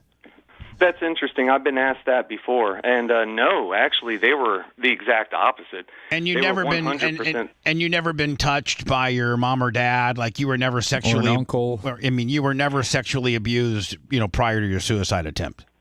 Until the age of 11, I was actually raised Catholic, and I've never even been touched by a priest. All right. So you go to school, you're 12 years old, and what was I think you said when you were coming home that day, it kind of popped in your mind that you were going to kill yourself. Yeah, kind of. For like 4 or 5 days before I did it, because when I came home from school, nobody would be home but me and my chores. I would sit down on the floor with my dad's 9mm and put it against my head just to feel what it would feel like. But I never actually pulled the trigger yet, obviously. Right. But one day in school, I went into the bathroom with a kid who was like a bully kid, and I wanted to kind of show off in front of him, and I had cigarettes. So we went in the bathroom, we smoked a cigarette, and halfway through the cigarette, he said he needed to go get a drink of water. Well, after he left, all of a sudden, the janitor walks in, the custodian, and he catches me, takes me to the administrator, and she says I have to take 2 tobacco classes at the neighboring high school before I'm allowed back. And I knew my dad was going to whoop my ass when he found that out. And then, of course, coming home for the 187th time, I got beat up by 2 older kids and an older woman. They were high schoolers. And so you were this little 12-year-old nerd, and so these older kids on the bus stop and what have you would always mess with you and beat you up. Man, does that counselor or vice principal, whoever made that ruling up, know that she inevitably, caused you to maybe potentially try to kill yourself because of the strict thing that the course that she was going to make you take? Yes. She does, because about, I'd say, 2 months, maybe 3 months after I did it, I got put in a place called Shepherd Pratt in Baltimore, and I made phone calls, and I had my middle school's phone number. And I had called her on at least 2 or 3 occasions to speak with her. And back then, because of the frontal lobes of my brain being scarred and healing, I would say things without thinking about it, because a lot of your decision-making abilities are in that part of your brain. Yeah, I don't think I haven't tried to kill myself, but I think I got that same scarring on my front lobes, too. Like a lobotomy, probably. All right, so you did speak to her while you were at this one place, and what did you tell her? I told her, she asked me why I did it, and I told her the exact story I just told you, and it did shock her. So anyway, you get caught smoking. They send you to the girl. She says you got to take 2 courses about tobacco. You're riding home that you know your dad's going to whip your ass because you have to take these 2 courses and you got caught smoking. You get your ass kicked by these bullies on the bus stop, and you now get home. And yeah, I was a walker to and from school. But when I get home, because I went ahead of them because a car stopped and told them to leave me alone, and I was only 3 houses away from my house at the time. So I ran inside, I got that gun, and I went up to my dad's recliner and looked out that window, and I saw all 3 of them walking down the street.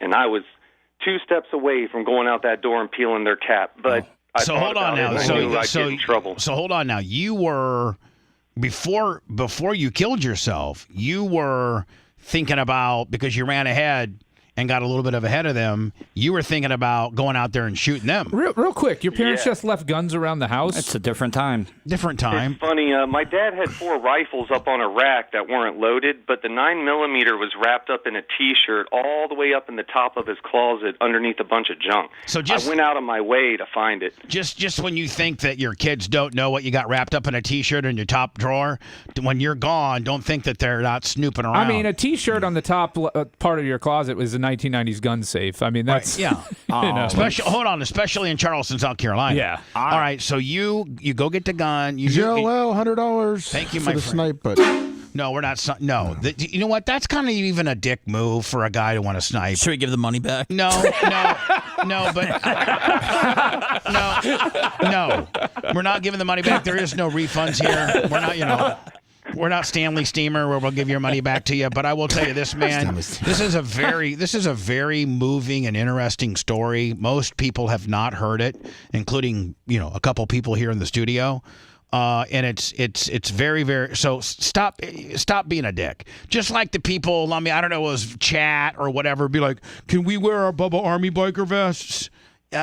Yes, you can, and that's even a dick move to ask. So, you know what? Wear your Bubba Army biker vest. You're gonna kind of look like a douche. So anyway, you grab the gun. You've been, for the 4 days prior, put the gun up to your head and stuff like that, but you never did anything. You get screwed with the school by the counselor. You know your dad's gonna kick your ass. The bullies, beat you up. You get ahead of them. You were, at the end of the day, as bad of a decision that you made to kill yourself, at least you didn't go out and kill them. That would have been even a worse decision. Well, after I thought about that, I went to my room and slid the gun in my backpack. And I was planning on going to school with it the next day because those bully kids, that's 99% of why I did what I did was because of the social turmoil of middle school. So you were going to be one of the very first school shooters. This could have been before Columbine. Yes, most definitely. It was in in November of 95. So you put it in your backpack, and what intentions of going to school the next day and clipping them? Well, I went out in the living room afterwards, and we had a little notepad, sticky notepad in the shape of a cell phone, and I wrote a suicide note on it, and I was a big artist, and I would draw really gothic and kind of grotesque things. Now, how long? Hold on, Buffalo Bill. How long were you alone? Like, when did your parents? If you got home at 3, what time did your parents get home? Around 5. So you had 2 hours to screw around. We were all latchkey kids, yeah. And at the end of the day, man, that wasn't unreasonable for any of us. It was the same thing for me. I got home if it wasn't participating in practice, if it wasn't football or wrestling season. During the spring when I didn't play baseball or track, I would be home at 3.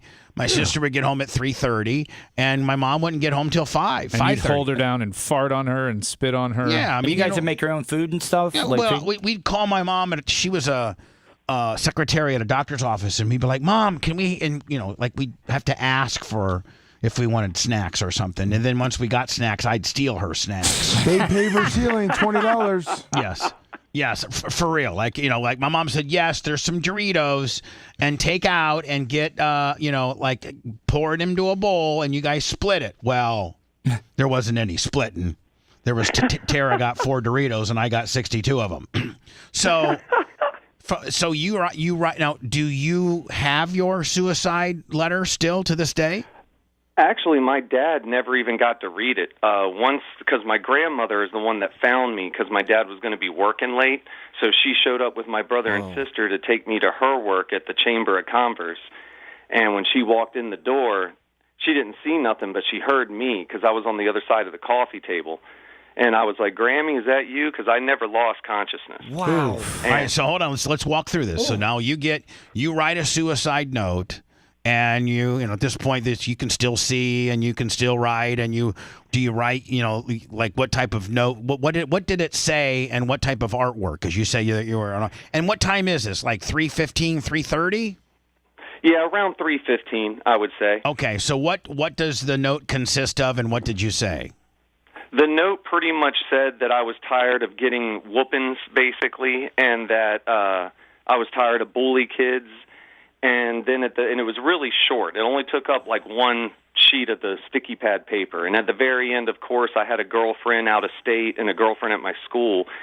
And so I said I love both of them because I was only 12. And interestingly enough, I didn't actually just put it to my head and pull the trigger. I put the gun against my temple, or at least what I thought was my temple, and I pulled the trigger and then let it loose, and then pulled it a little bit and let it loose. And I thought, not knowing the mechanics of a gun, that the hammer inside would go back and then go to its original position.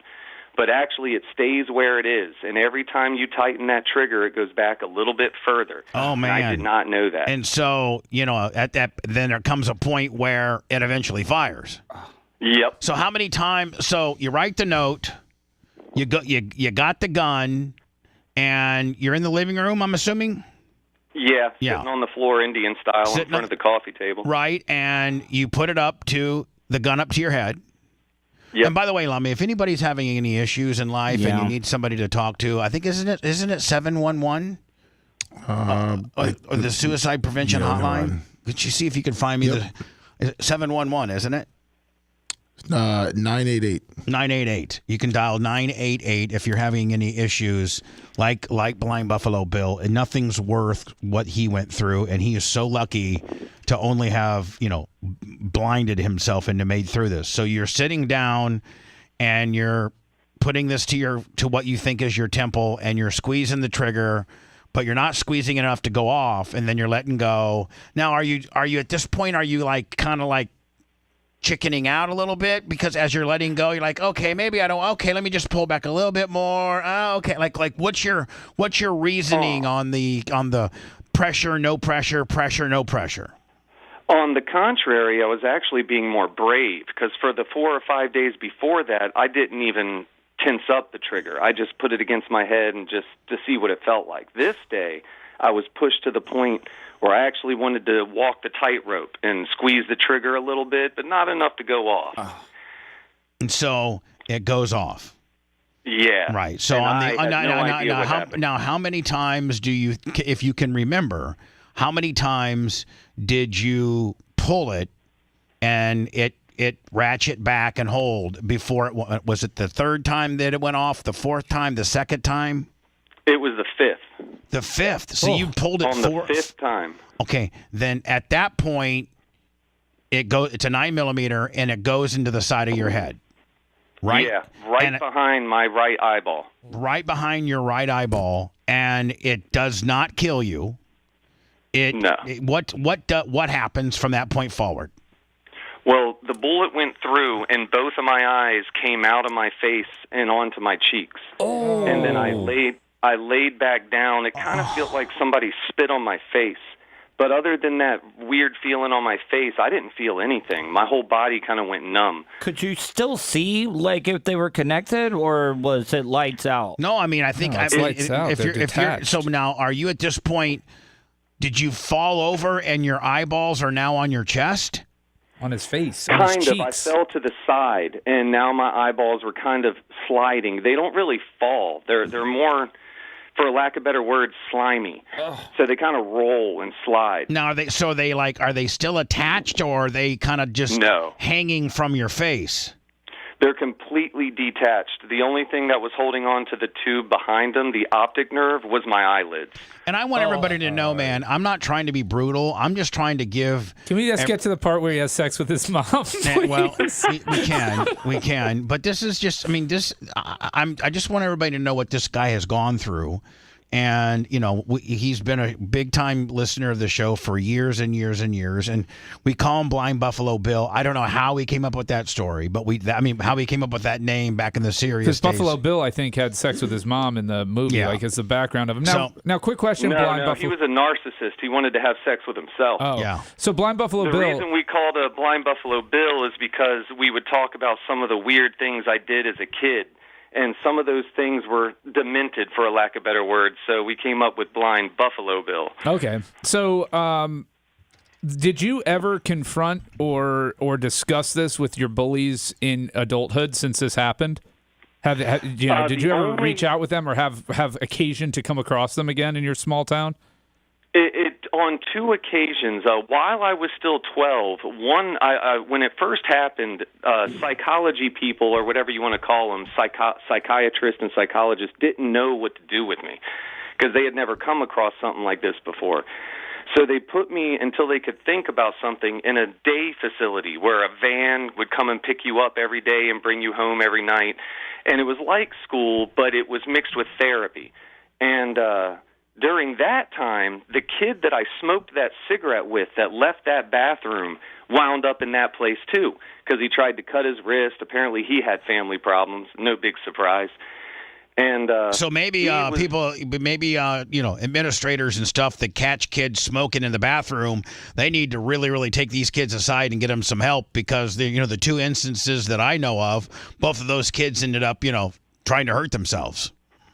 Yeah. If you're as young as 11 or 12 and already experimenting with cigarettes, I know cigarettes aren't looked at as a bad thing because they're legal. They're just looked as bad because they're unhealthy for you. But when you're that young and seeking out cigarettes, there's definitely an issue. Whether it's loneliness, or you don't feel popular. So you didn't die.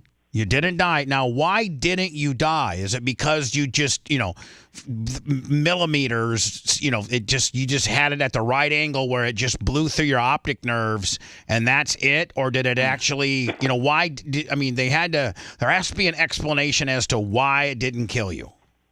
Yeah, the gun was aimed at the soft temple that indents a little bit right behind your eye. And technically, that's not your temple. The temple is just a little bit above your ear in the left or right direction, but much more closer to your ear. And so when the bullet went through my head, it did a little, very minuscule damage to the frontal lobes of the brain, but it blew the eyes right out because of the blast. So the only thing that you really did was blow your eyes out. Oh. Primarily, yes. I mean, it did affect my ability to make decisions. So, I would say very off-the-wall things and things along that line. But primarily, it was just the eyesight. That was the main thing. It's like a more messed up version of the Christmas Story. And so, so at the end of the day, was there a lot of blood? I mean, was there a ton of blood? That's funny you say that, because that's one of the reasons I lived. There was a ton of blood. My father had to replace the carpet in the living room and get rid of his recliner. But he must have been because pissed. I used a 9mm, 9mm apparently are really hot bullets because of their size and whatnot. So when the bullet entered my head, the hole was small. It seared but the it. exit was quite large, and it cauterized itself. So I didn't bleed as long as I probably could have, and that's one of the reasons I probably lived. How long? What would you say the trigger pull time was? Well, that's an interesting question. That I don't really remember. I mean, how long were How long were you laying there before Grams found you? That was a pretty good 10, 15 minutes at least, because I had put a cassette tape in my dad's stereo of Smashing Pumpkins, and my favorite song at the time was Disarmed, a real depressing jam. So I put it on, and by the time my grandmother got there, that tape wasn't even playing anymore. Right. So she gets there. Had they, if she had been an hour and a half, would you have bled out probably? Yeah, because I was bleeding out, just not as harshly as I could have been because of the burn. So she calls 911. They get there. They see that it's attempted suicide. They probably take you to the emergency room immediately, to the hospital. They probably immediately take you to surgery, right? In a helicopter, yeah. Okay, in a helicopter. Now, and I mean, did the bullet, was it the bullet still in, or did it actually exit? Yeah, the bullet was in the recliner. It exited. All right. So how long were you in the hospital for? From November 8th until December 1st, I was in Children's Hospital in D.C., but from December 1st until about December, somewhere around the 15th or 20th, I was in Kennedy Krieger in Baltimore. Right. And then you got out. I mean, at that point, did they? So I think the eyes that you do have are prosthetic, or do you have any eyes? I have one eye that's sunk back further than it should, so it's always closed. Kind of looks like I have a lazy eye. Mm-hmm. And then I have an eye that looks perfectly normal and is open, but it's fake. But it's fake. So they probably have to fit you with that. And then when do they say, okay, the kid tried to kill himself. He's all good now. We got a prosthetic eye. We got one that's a little bit sunken. He's going to be blind for the rest of his life. It scraped his front lobe, brain lobe deal, and he's going to have some various complications with regards to that. And so when do you finally get to go home and start living life again?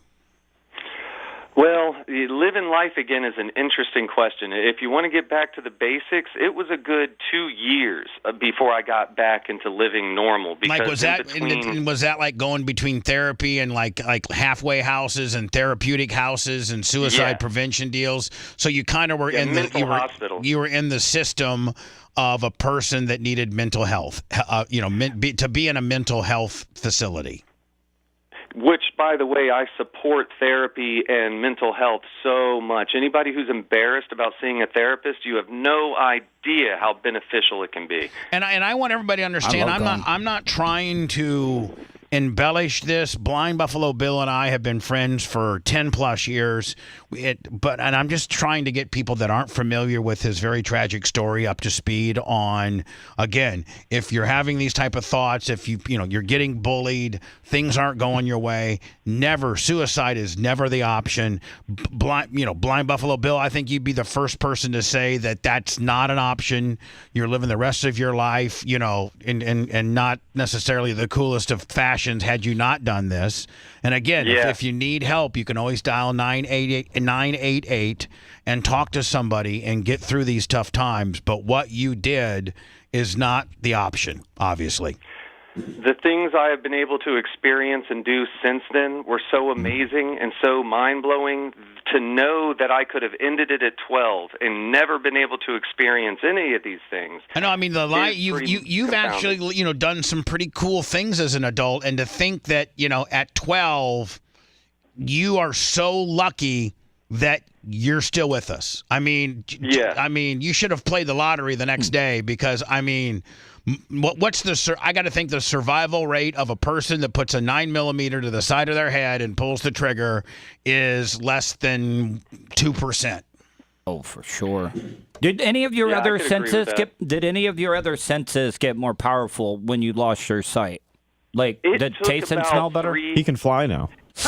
It took about 3 years for the senses to become as acute as they could be, but my sense of smell and taste actually diminished because during the surgery they had to remove flesh from the wall of tissue behind my nose, and they used that flesh in some type of way to repair my skull. So the sensory nerves in that flesh behind your nose is what controls your ability to smell. So let's fast forward for time constraint reasons. You get back home, and there's another caveat to this story. So you didn't die, you lost your eyesight. But you didn't die. You're all good. You go through various therapy, hospitals, various mental situations. But now they introduce you back into your home life, and now talk about just an absolute twist to an already crazy story. You then become sexually aroused with your mother. Yes. And your mother was kind of leading you on sexually. And it was Eric Clapton's, wasn't it, cocaine? Yes, it was. So on the Cream of Clapton album. When your mother would put on Eric Clapton's cocaine, she would then invite you into her bedroom to mess around. Her place was so small that actually it was just right there in the living room. And so how did she establish with you that she wanted to mess around. And at this time, what are you, 16, 17? 17 is when I started having the thoughts, but I wasn't able to achieve that goal, if you want to call it that, until I was about 28. Right. So at 18, you think, well, you can't see. It's an 11-year courtship? Yeah, so at 18, you're thinking that you might be sexually attracted to your mother. Yeah, well, I knew I was. I mean, I would fantasize, and it wasn't just my mom. I would fantasize about my grandmother, about my aunt. I had this weird obsession, an Oedipus condition, as they call Right, it. Oedipus. Good for the Targaryen. And so at the end of the day, man, who makes the first move, you or your mother? My mom, actually, surprisingly, she was sitting next to me. She was drinking a little bit of alcohol, just beer, and she was confessing like certain things. That Sir, we weren't going to accuse you of raping your mother. No, She wasn't. She no. still had her faculties about her. Sure, right. It's just light beer. Very much. Smell I was rubbing her chest, like in a sympathetic way, while she was talking about how she's had thoughts of suicide and whatnot. And out of nowhere, she grabs my wrist gently and lowers my hand to her breast. And in my head, I'm like, "Is this really happening?" How are the jugs? And Tuttle, please, let's not get. She has huge jugs, by the way. And Tuttle, we can't. Let's not get off the beaten path here, guys. Okay, for time constraint reasons. But Blind Buffalo Bill, you are admitting that your mom has big boobs. Very much. All right. Like bigger than Janie's? All right. So at this I don't point, know about that. But at this point, your mom puts your hand on her boob. And does she, tell you to, does she say anything? Or are you just supposed to instinctually do something? She didn't say anything. I just, instinctually squeezed or whatever, thinking, because this is above the clothes. And when I did that, she said I was doing it wrong. That was the first thing she said. Right. And I got frustrated when I heard that. And kind of like Dumb and just took Dumber. my You're hand doing it and wrong. went straight down south. Remember the scene in Dumb and Dumber? Yeah. You're doing it wrong. All right, so she says you're doing it wrong. You then, probably do it in a different way. That's the first act. When did the Eric Clapton cocaine, that means we want to have sex? Get us into that if you could. Well, cocaine was on. The Cream of Clapton album was on this entire time. Right. And when she said I was doing it wrong, to put it in polite terms, I put my hand straight down south. I got to did say, what I had sir, to do. at least you and your family have good taste in music. Between Right. Smashing Pumpkins and Cream and Clapton, I like it. Your Cream of Clapton is on. Your mom with big, extremely big, large jugs who forced your hand onto her boob, and then tells you you're doing it wrong. At that point, you go right for her crotch. Yes. Okay. And then does anything happen past that? She asked if I wanted, in her own little way, she asked if I wanted to perform oral on her. Mm-hmm. And, of course, I said yes immediately. Of course. In the suicide verse, what's it called? Oedipus. Oedipus Super Showdown here. So at that point, did you perform oral on your mother? Yeah, for a straight, it had to be 15 minutes or longer. All right, so for 15 minutes. And he knows how long 15 minutes is, Bubba. Sure. So 15 minutes. He has a good point of reference. So 15 minutes, you're now performing oral on your mother. Now, is that the only instance of you two sexually hooking up, or was that just the start of your ongoing messing around with your mom deal? Unfortunately, that was the only time it went that far, but I did it twice that night as far as actual penetration is concerned. Whoa. As far as oral? No. After the oral, she literally asked if I wanted to, word for word, stick it in. Oh.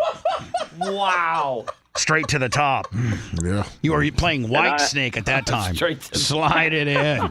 We went from Cream of Clapton to White Snake, slide it in, straight to the top. Shouldn't it be the other way around? So anyway, you perform oral, and approximately how much longer, how long of a period was there before she said, "Hey, do you want to have intercourse?" That's, I guess, would be the radio acceptable term for us to be able to say.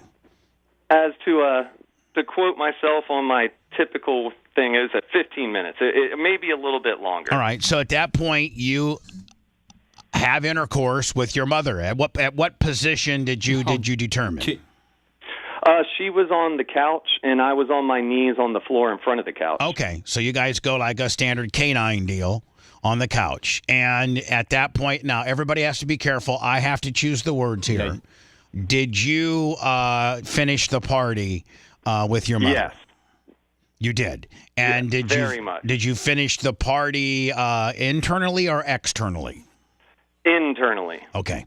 So now I got it. I mean, that's a crime. We got it. That's and a crime. So at that point, that would in your fantasy and the world that you lived in and what you were into, that had to be the ultimate of everything. Because I mean, that's what your ultimate goal was as you fantasize. And I'm assuming all up until this point, from 18 to 28, you probably masturbated a lot to this particular fantasy. Yes. That is, yes. And so when you finally, when you've masturbated for a decade to a particular act and you finally get that act, that's got to be, and then that act why did that act, I mean, you would think that since you finally got that act done after 10 years of why was it only a one-timer? One would think that would have been the ultimate icebreaker, and, were you not that good? Was she not satisfied? What? Well, circumstances unfolded where her and her newly found boyfriend ended up moving out, and then I moved out to another place, and we didn't end up living together again till give or take 7 to 10 years later. Your mom she aged out. And then she aged out. Your mom cucked you. So, she wasn't as interested in doing it like that anymore because she was afraid of other people finding out. Now, did you once you still fooled around? All right, so once you came back into the fold 7 years later, she's done with the dude. You guys did fool around, but she said, "I don't want to get caught," because I mean that is, she'd probably go to prison for it. Very possible. What if she would have gotten pregnant? Maybe she had the idea that her son might call a radio station one day and tell the story. You know what? You're right. Is your mom still alive, dude? No, she passed away a few years ago. You never got her on the air, Bubba? No, I never got her on the air. Oh. But hold on now. Did you, before she passed, did you say, "Hey, Mom, let's get one in for old time's sake" before you kick the bucket? I mean, were you able to do any of that? One would think. Kind of, sort of. Oh, really? I wasn't able to go the full distance, but because I didn't really know she was going to pass away. Right. She ended up passing away from an overdose on the front porch. Overdose of what? It was a party time. What'd she overdose on? Well, she was on a certain pain pill that's like the top of the line. It's a strip you put on your tongue or underneath your tongue. And if you take any other pain pill while on that, you'll have an overdose. Well, not only did she buy an Oxycontin, but then she had it was a party. We had people from the neighborhood, and we lived in a pretty rank ghetto. So people came over and bent a soda can and started smoking crack on the front porch. And she, of course, hit that too. And so not to mention she was a heavy drinker, so she was drunk this whole time. So she was drunk. She had pain pills. She had the strip done that dissolves underneath your tongue. She's also got some little crack action, and that killed her. Dude. Yeah. She was a partier. She was passed out on the front porch all the time, so no one knew she was dead until about 2 a.m. So, now, you said we did mess around, but never went the full distance. Am I assuming oral, that you guys oraled it up a lot? Actually, no. It was more just hands-on kind of thing. Right. Just, friction, hand, booby grabbing, pee-pee touching, things like that. So did you ever get to fulfill your fantasy with her when she was asleep, and she'd wake up and she'd be happy about it? All right, so you'd fool around with her when she was asleep, and when she'd wake up, most people would be terrified that you're gonna, and she'd be like, "Oh, Bill, that was great." Now, Bill, what? So we know you're now. That's Bill's backstory, everybody. Hey, now what? No, be quiet, Tuttle. All right. What has happened to you? Somebody said you got robbed. Yeah, and so hold on. I want to make sure that everybody knows that's Bill's life. Bill's 40 years old now. You're married now, Bill. Well, me and my wife, girlfriend, have been together for 22 years now. Right. Wait a minute. So time out. We call ourselves You're 40. So you would have had this girlfriend at 18 in the time that you were with your mom and fantasizing about it? Oh, yeah, definitely. She even knew about it. Not at the time, but she found out later. Of course, it disgusted her, but She stood by your man. Definitely in love with me. So anyway, she knew. Listen, he didn't got any. He can't see. Tried to kill himself. Used to blast his mom. But he's a good guy, and I love him. He's a good dude. So what happened to you and your wife? Well, we sold our trailer, and we had a friend in Missouri who lied to us for 2 months. So we went to go get another place to live. The guy stole $1,100 off of my wife. She tried to get it back, so when she grabbed the side of the truck, he drove off, and she was standing on the bar that you stand on to get into the truck. So he drug her through the T-Mobile parking lot, and when she fell off of the handle, she broke her shoulder. Oh. And to make matters worse, her aunt that was there, who was going to move with us because we take care of her aunt, she's 65 on an oxygen machine, 2 days later had a stroke. And she's the only one that knew the cop's badge number and the case number to the incident, and now she can't even remember that we sold the trailer. She can't even talk. Oh my goodness! So you and guys, it was your friend, so you never saw it coming. Yeah. So you're pretty much literally. Are you gonna be okay? Well, as of right now, we're not really sure. My dad's sending some money down to me. I told him I'll pay it back because Nicole still owed a chunk of change from selling the trailer, but she won't get it anywhere in between now and Christmas. So right now, we're struggling to find a place to live because both of us are trapped on Social Security. Right. And we live in a poor state. What's her situation? What's your wife's situation? Yeah, what's her disability? I don't really know the name of it because while I've been with her, she's never gone to a therapist or a psychiatrist, but she has the mind of like a 12-year-old. Like she's easily emotionally triggered. Like you can hurt her feelings so easily. Seth, and she's just when you obsessed thought you had problems. Yeah. But for all those people out there that are single, get a hold of your life. This guy's got a wife and a side piece. Yeah, and your OnlyFans. So now listen, Blind Buffalo Bill. I gotta go for time constraint reasons, but man, I would love for you, maybe tomorrow, Friday, to call me back and we can rehash the last part of this story and maybe we can try to get you some help. Most definitely, I'll definitely do that. So give me a call tomorrow so we can maybe get through the backside of this story and try to get you some help because you have been with the show for a long time. I feel for you, my friend. You've been through hell.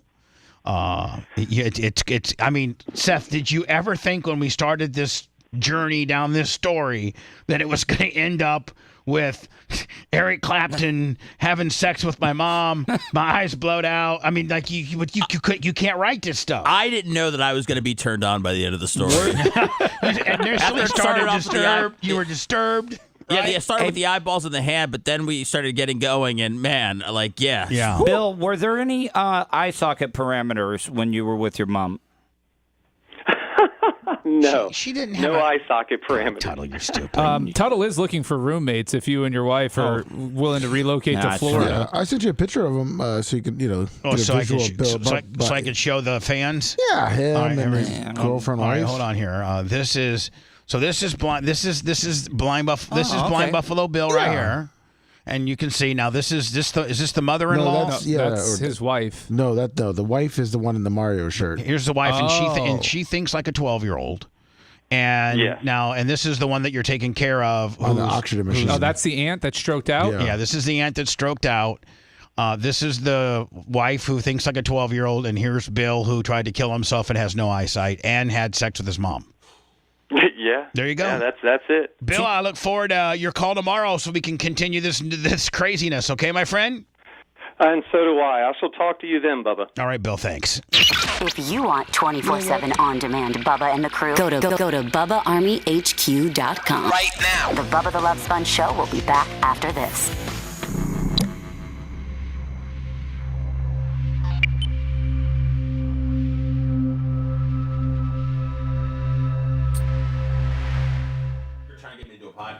Do I get to bang his wife? I don't think she can consent, but yeah, she's 12. Mind of a 12-year-old. That story was wild. That was something, man. That's why I wanted to break like this. It's in all my years of radio. It's some of the crazy. In all my years of radio, when he first told me the story the first time, like 10 years ago, I was like, Yeah, somebody makes a good point in chat. The guy's incredibly well spoken. Oh, he's very. What's up, Fred? He's very well spoken. Give me some cards to your neck, Fred. He's very well spoken. Hope you're feeling okay. Somebody said that he also you can tell he's not lying because the story does not change. No, it does not change. No, I even checked what year the Smashing Pumpkins song Disarm was released to make sure it tracked. Listen, we went back with his timeline. We went back when I was forensically looking into it. When he told us the first story, he gave us news articles to look at. Yeah, like it's fucking. Could you look like anyone He famous? fucked his mom. His wife looks like. I mean, I don't even know, man. Wendy, the slow adult, mixed with Honey Boo Boo's mom, June, I think. Kind of that, but not as big. But in the face and the hair, I think that's kind of the look she has going on. But man, that was something else. I'm all alone in here, guys, so you can ask me anything. I'll tell you the truth about everything, even the stuff Bubba doesn't want me to say. Yeah, it was actually, I think, released February of '94. But yeah, I was immediately on that, Kenny. I'm like, I'm gonna find a hole in this story, and I couldn't do it. I mean, that was crazy, man. Crazy. Bubba's just jealous because Blind Buffalo Bill actually got to seal the deal with his mom. Bubba couldn't do it with his mom. All right, I'll tell Brian to tone it down. Skype call. Thank you. Good morning, Berto.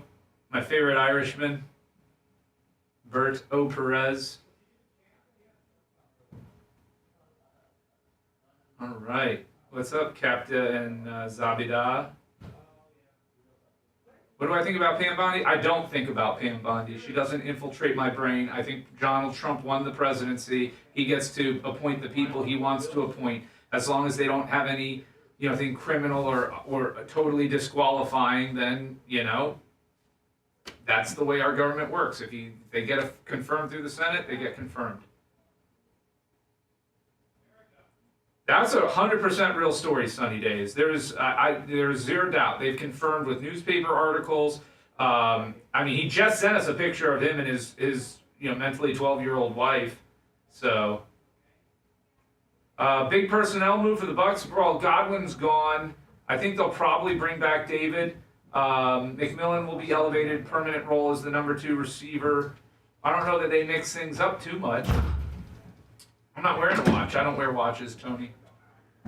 Hey, is that story not fucking... That's crazy. Sunny Days cannot get over the fact that it's real. Oh, no, it's real. I'm not trying to fucking... This isn't showbiz. No. This is real.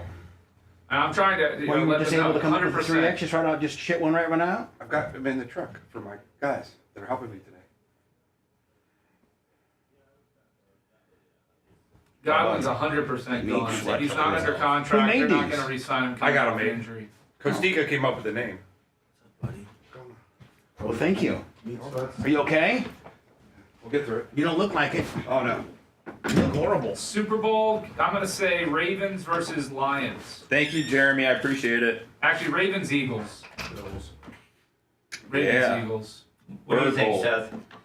I like your sports. I got to cover this story and then go back into words. Ravens and Eagles, or Ravens and Lions.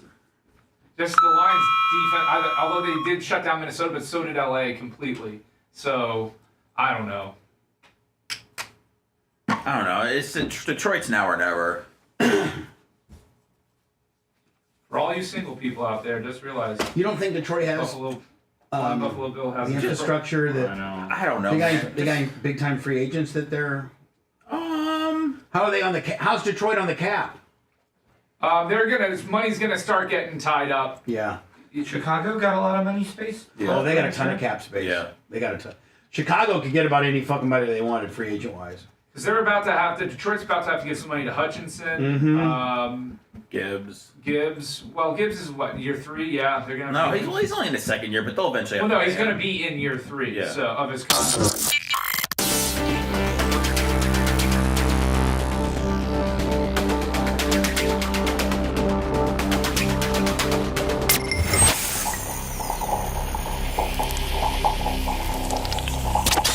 Broadcasting live from the Aquabedo Studios. Aquabedo.com/Bubba. It's the Bubba the Love Sponge Show.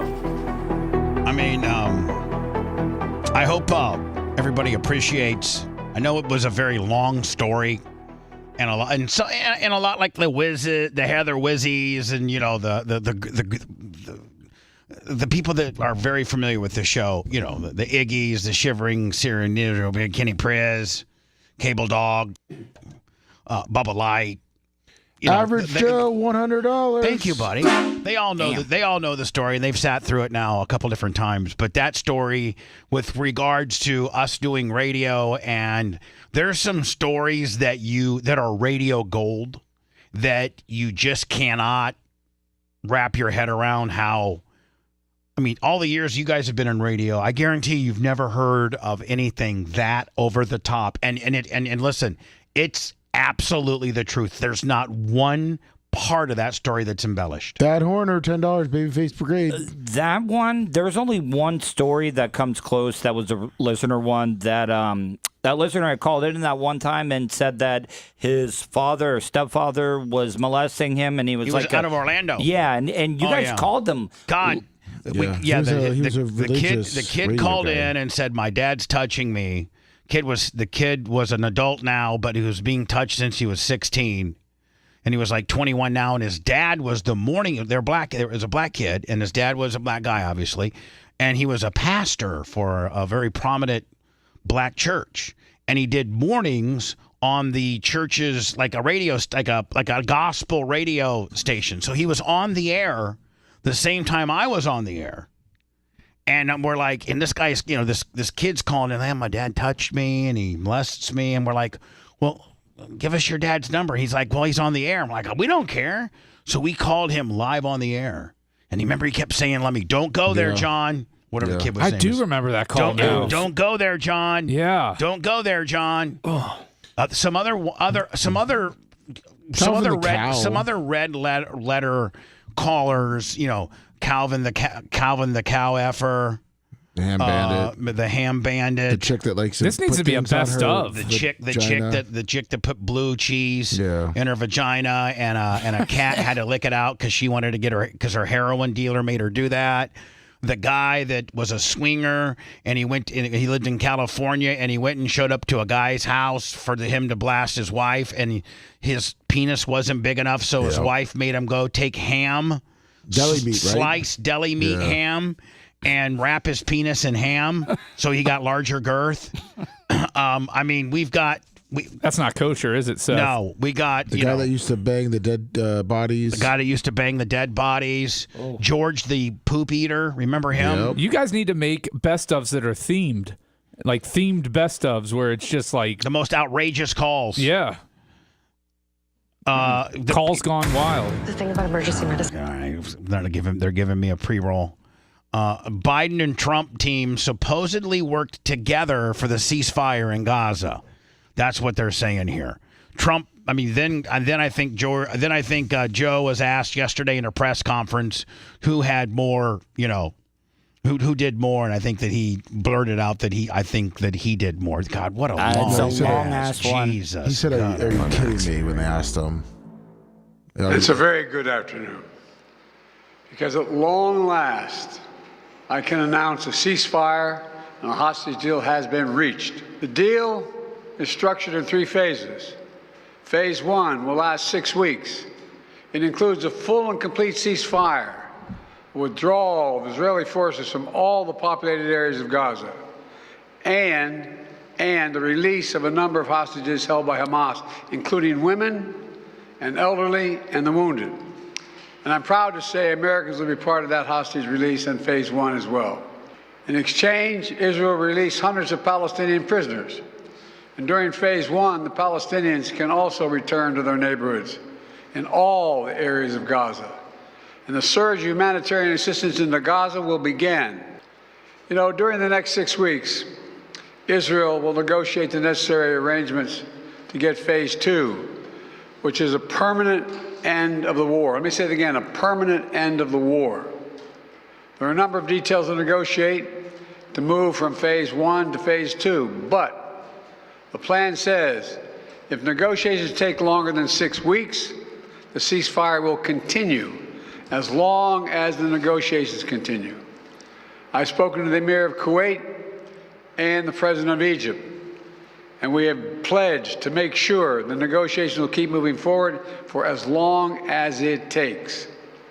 Then, when phase 2 begins, there will be an exchange for release of the remaining living hostages, including male soldiers, and all remaining Israeli forces will be withdrawn from Gaza, and the temporary ceasefire will become permanent. And finally, phase 3, any final remains of hostages who have been killed will be returned to their families. Now, is that now been somewhat reneged? I mean, has there been here? This is let me see Credit for this, Mr. President. You or Thank you. Books credit for this, Mr. President. You or Trump? Is that a joke? Oh. Thank you. I sent you the article where he talks about them kind of reneging on the deal. Oh, is this it right here? Yeah. Right here? Yeah. Okay, but it's very long. Right, I mean, boy. It's very long and it's very Fox. Here, Israel has delayed a cabinet vote on a Gaza. Hold on here. I'll just rely on what you got, Seth. Go ahead. Israeli news. Israel's delayed a cabinet vote on a Gaza ceasefire and hostages deal, blaming Hamas for reneging on parts of the agreement. The group has denied this. A key party in Israel's governing coalition has threatened to quit if it does not return to war after the first stage of the ceasefire. Hulk Hogan's furious. He hates renegers. He will not deal with them at all. Jesus Christ. God. Yeah, I mean, Jesus. Thank God we're almost over. The Q Morning Zoo on Q105. For every one Jewish prisoner they get back, you get 50 Palestinians. Yeah, that's a bunch of bull crap. That's a fair value trade, though. What? One Jewish life is the currency exchange. Is that what it is? I mean, I'm looking at the current exchange rates right now. It's actually a pretty decent deal. Why are Jews that much more superior? One Jew to 50 scumbags? I'm joking. Even Biden insiders admit it took Trump to close the ceasefire deal. Whatever. I don't even know. Good. Let's work together. Hey, why don't we try this for every problem we have in our country? Right. Work together and solve it. Next could be Ukraine. Hey, right? or how about, immigration? And how about forest fires? And how about all of these things? Let's work together and solve the problems. Back to close the show next. Stand by. Want to listen to the show on demand and on the go? Enlist today at BubbaArmyHQ.com. Sign up and start listening. The Bubba the Love Sponge show will be back after this.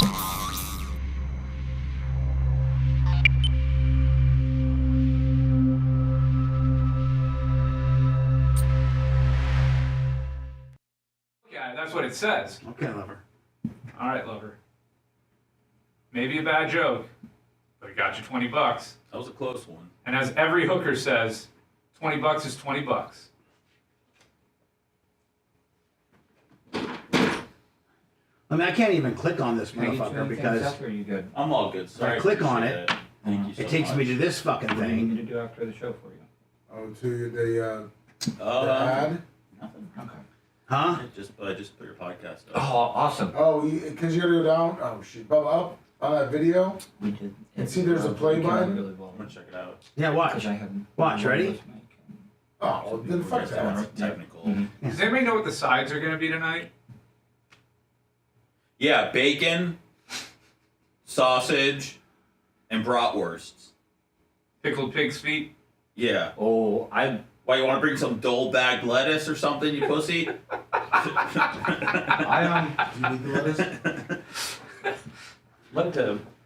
Need to make some more pickled eggs today when I get home. I like pickling the eggs. I've been making my own beef tallow. From beef fat parts. What is tallow? I heard fucking RFK talking about that shit. It's actually better than seed oil, but it's just one of those things you gotta eat in moderation. But it's just basically... It's good to cook with. Yeah, it's good to cook with. Has a high rate where it won't burn. You know how some oils will burn and make your food. Most of the cancers people are getting are from the oils. The cooking Yeah, the oils. seed oils and Yeah. stuff like that. Beef tallow is so good. Yeah, I mean, natural stuff. I mean, lard is better for you than these oils. Not from a, like a cardiological perspective, but from a whole body health perspective.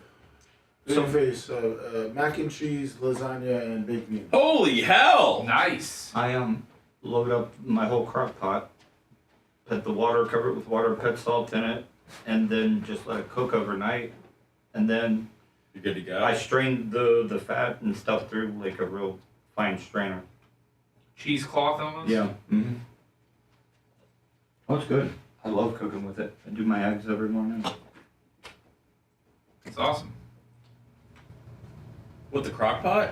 No. Oh, okay. After I do that, I cook, like, after I get done making the beef tallow, I, like, use it to make eggs. It's great for, like, baking cakes and stuff like that. It makes it 12 months. more rich.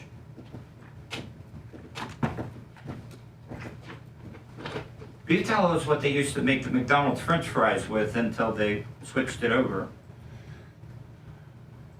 That's what I heard. That's what RFK I heard a soundbite about.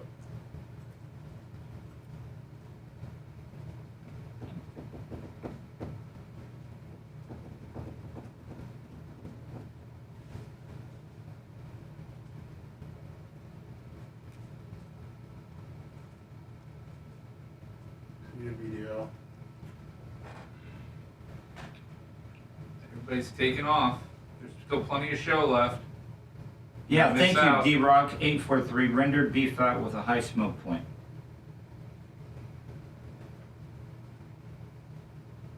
I'll bring you, I can it and stuff. Seth, I'll bring you some beef tallow. Okay. Seth, do you eat beef? No, you don't. Sorry. Me? Yeah. I eat chicken. Beef. No. Okay, so then you can't. Then It'd be pointless. Yeah. So I'm sorry. You can bring some for Lummy. Oh yeah.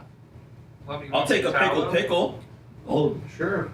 I make them. Do you make your own pickles or just eggs? I pickle eggs and apple cider vinegar and beets.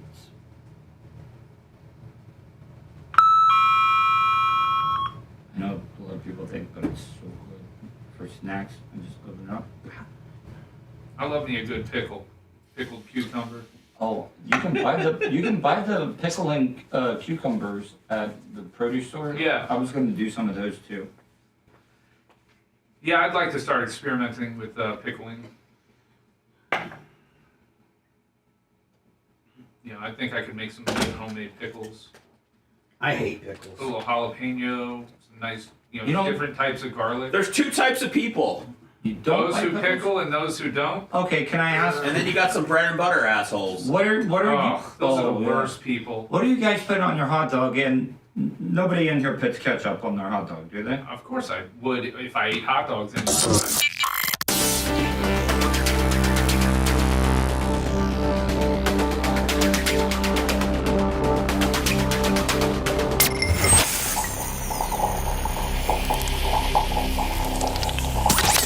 Broadcasting live from the Aquabito studios, aquabito.com/Bubba. It's the Bubba the Love Sponge Show.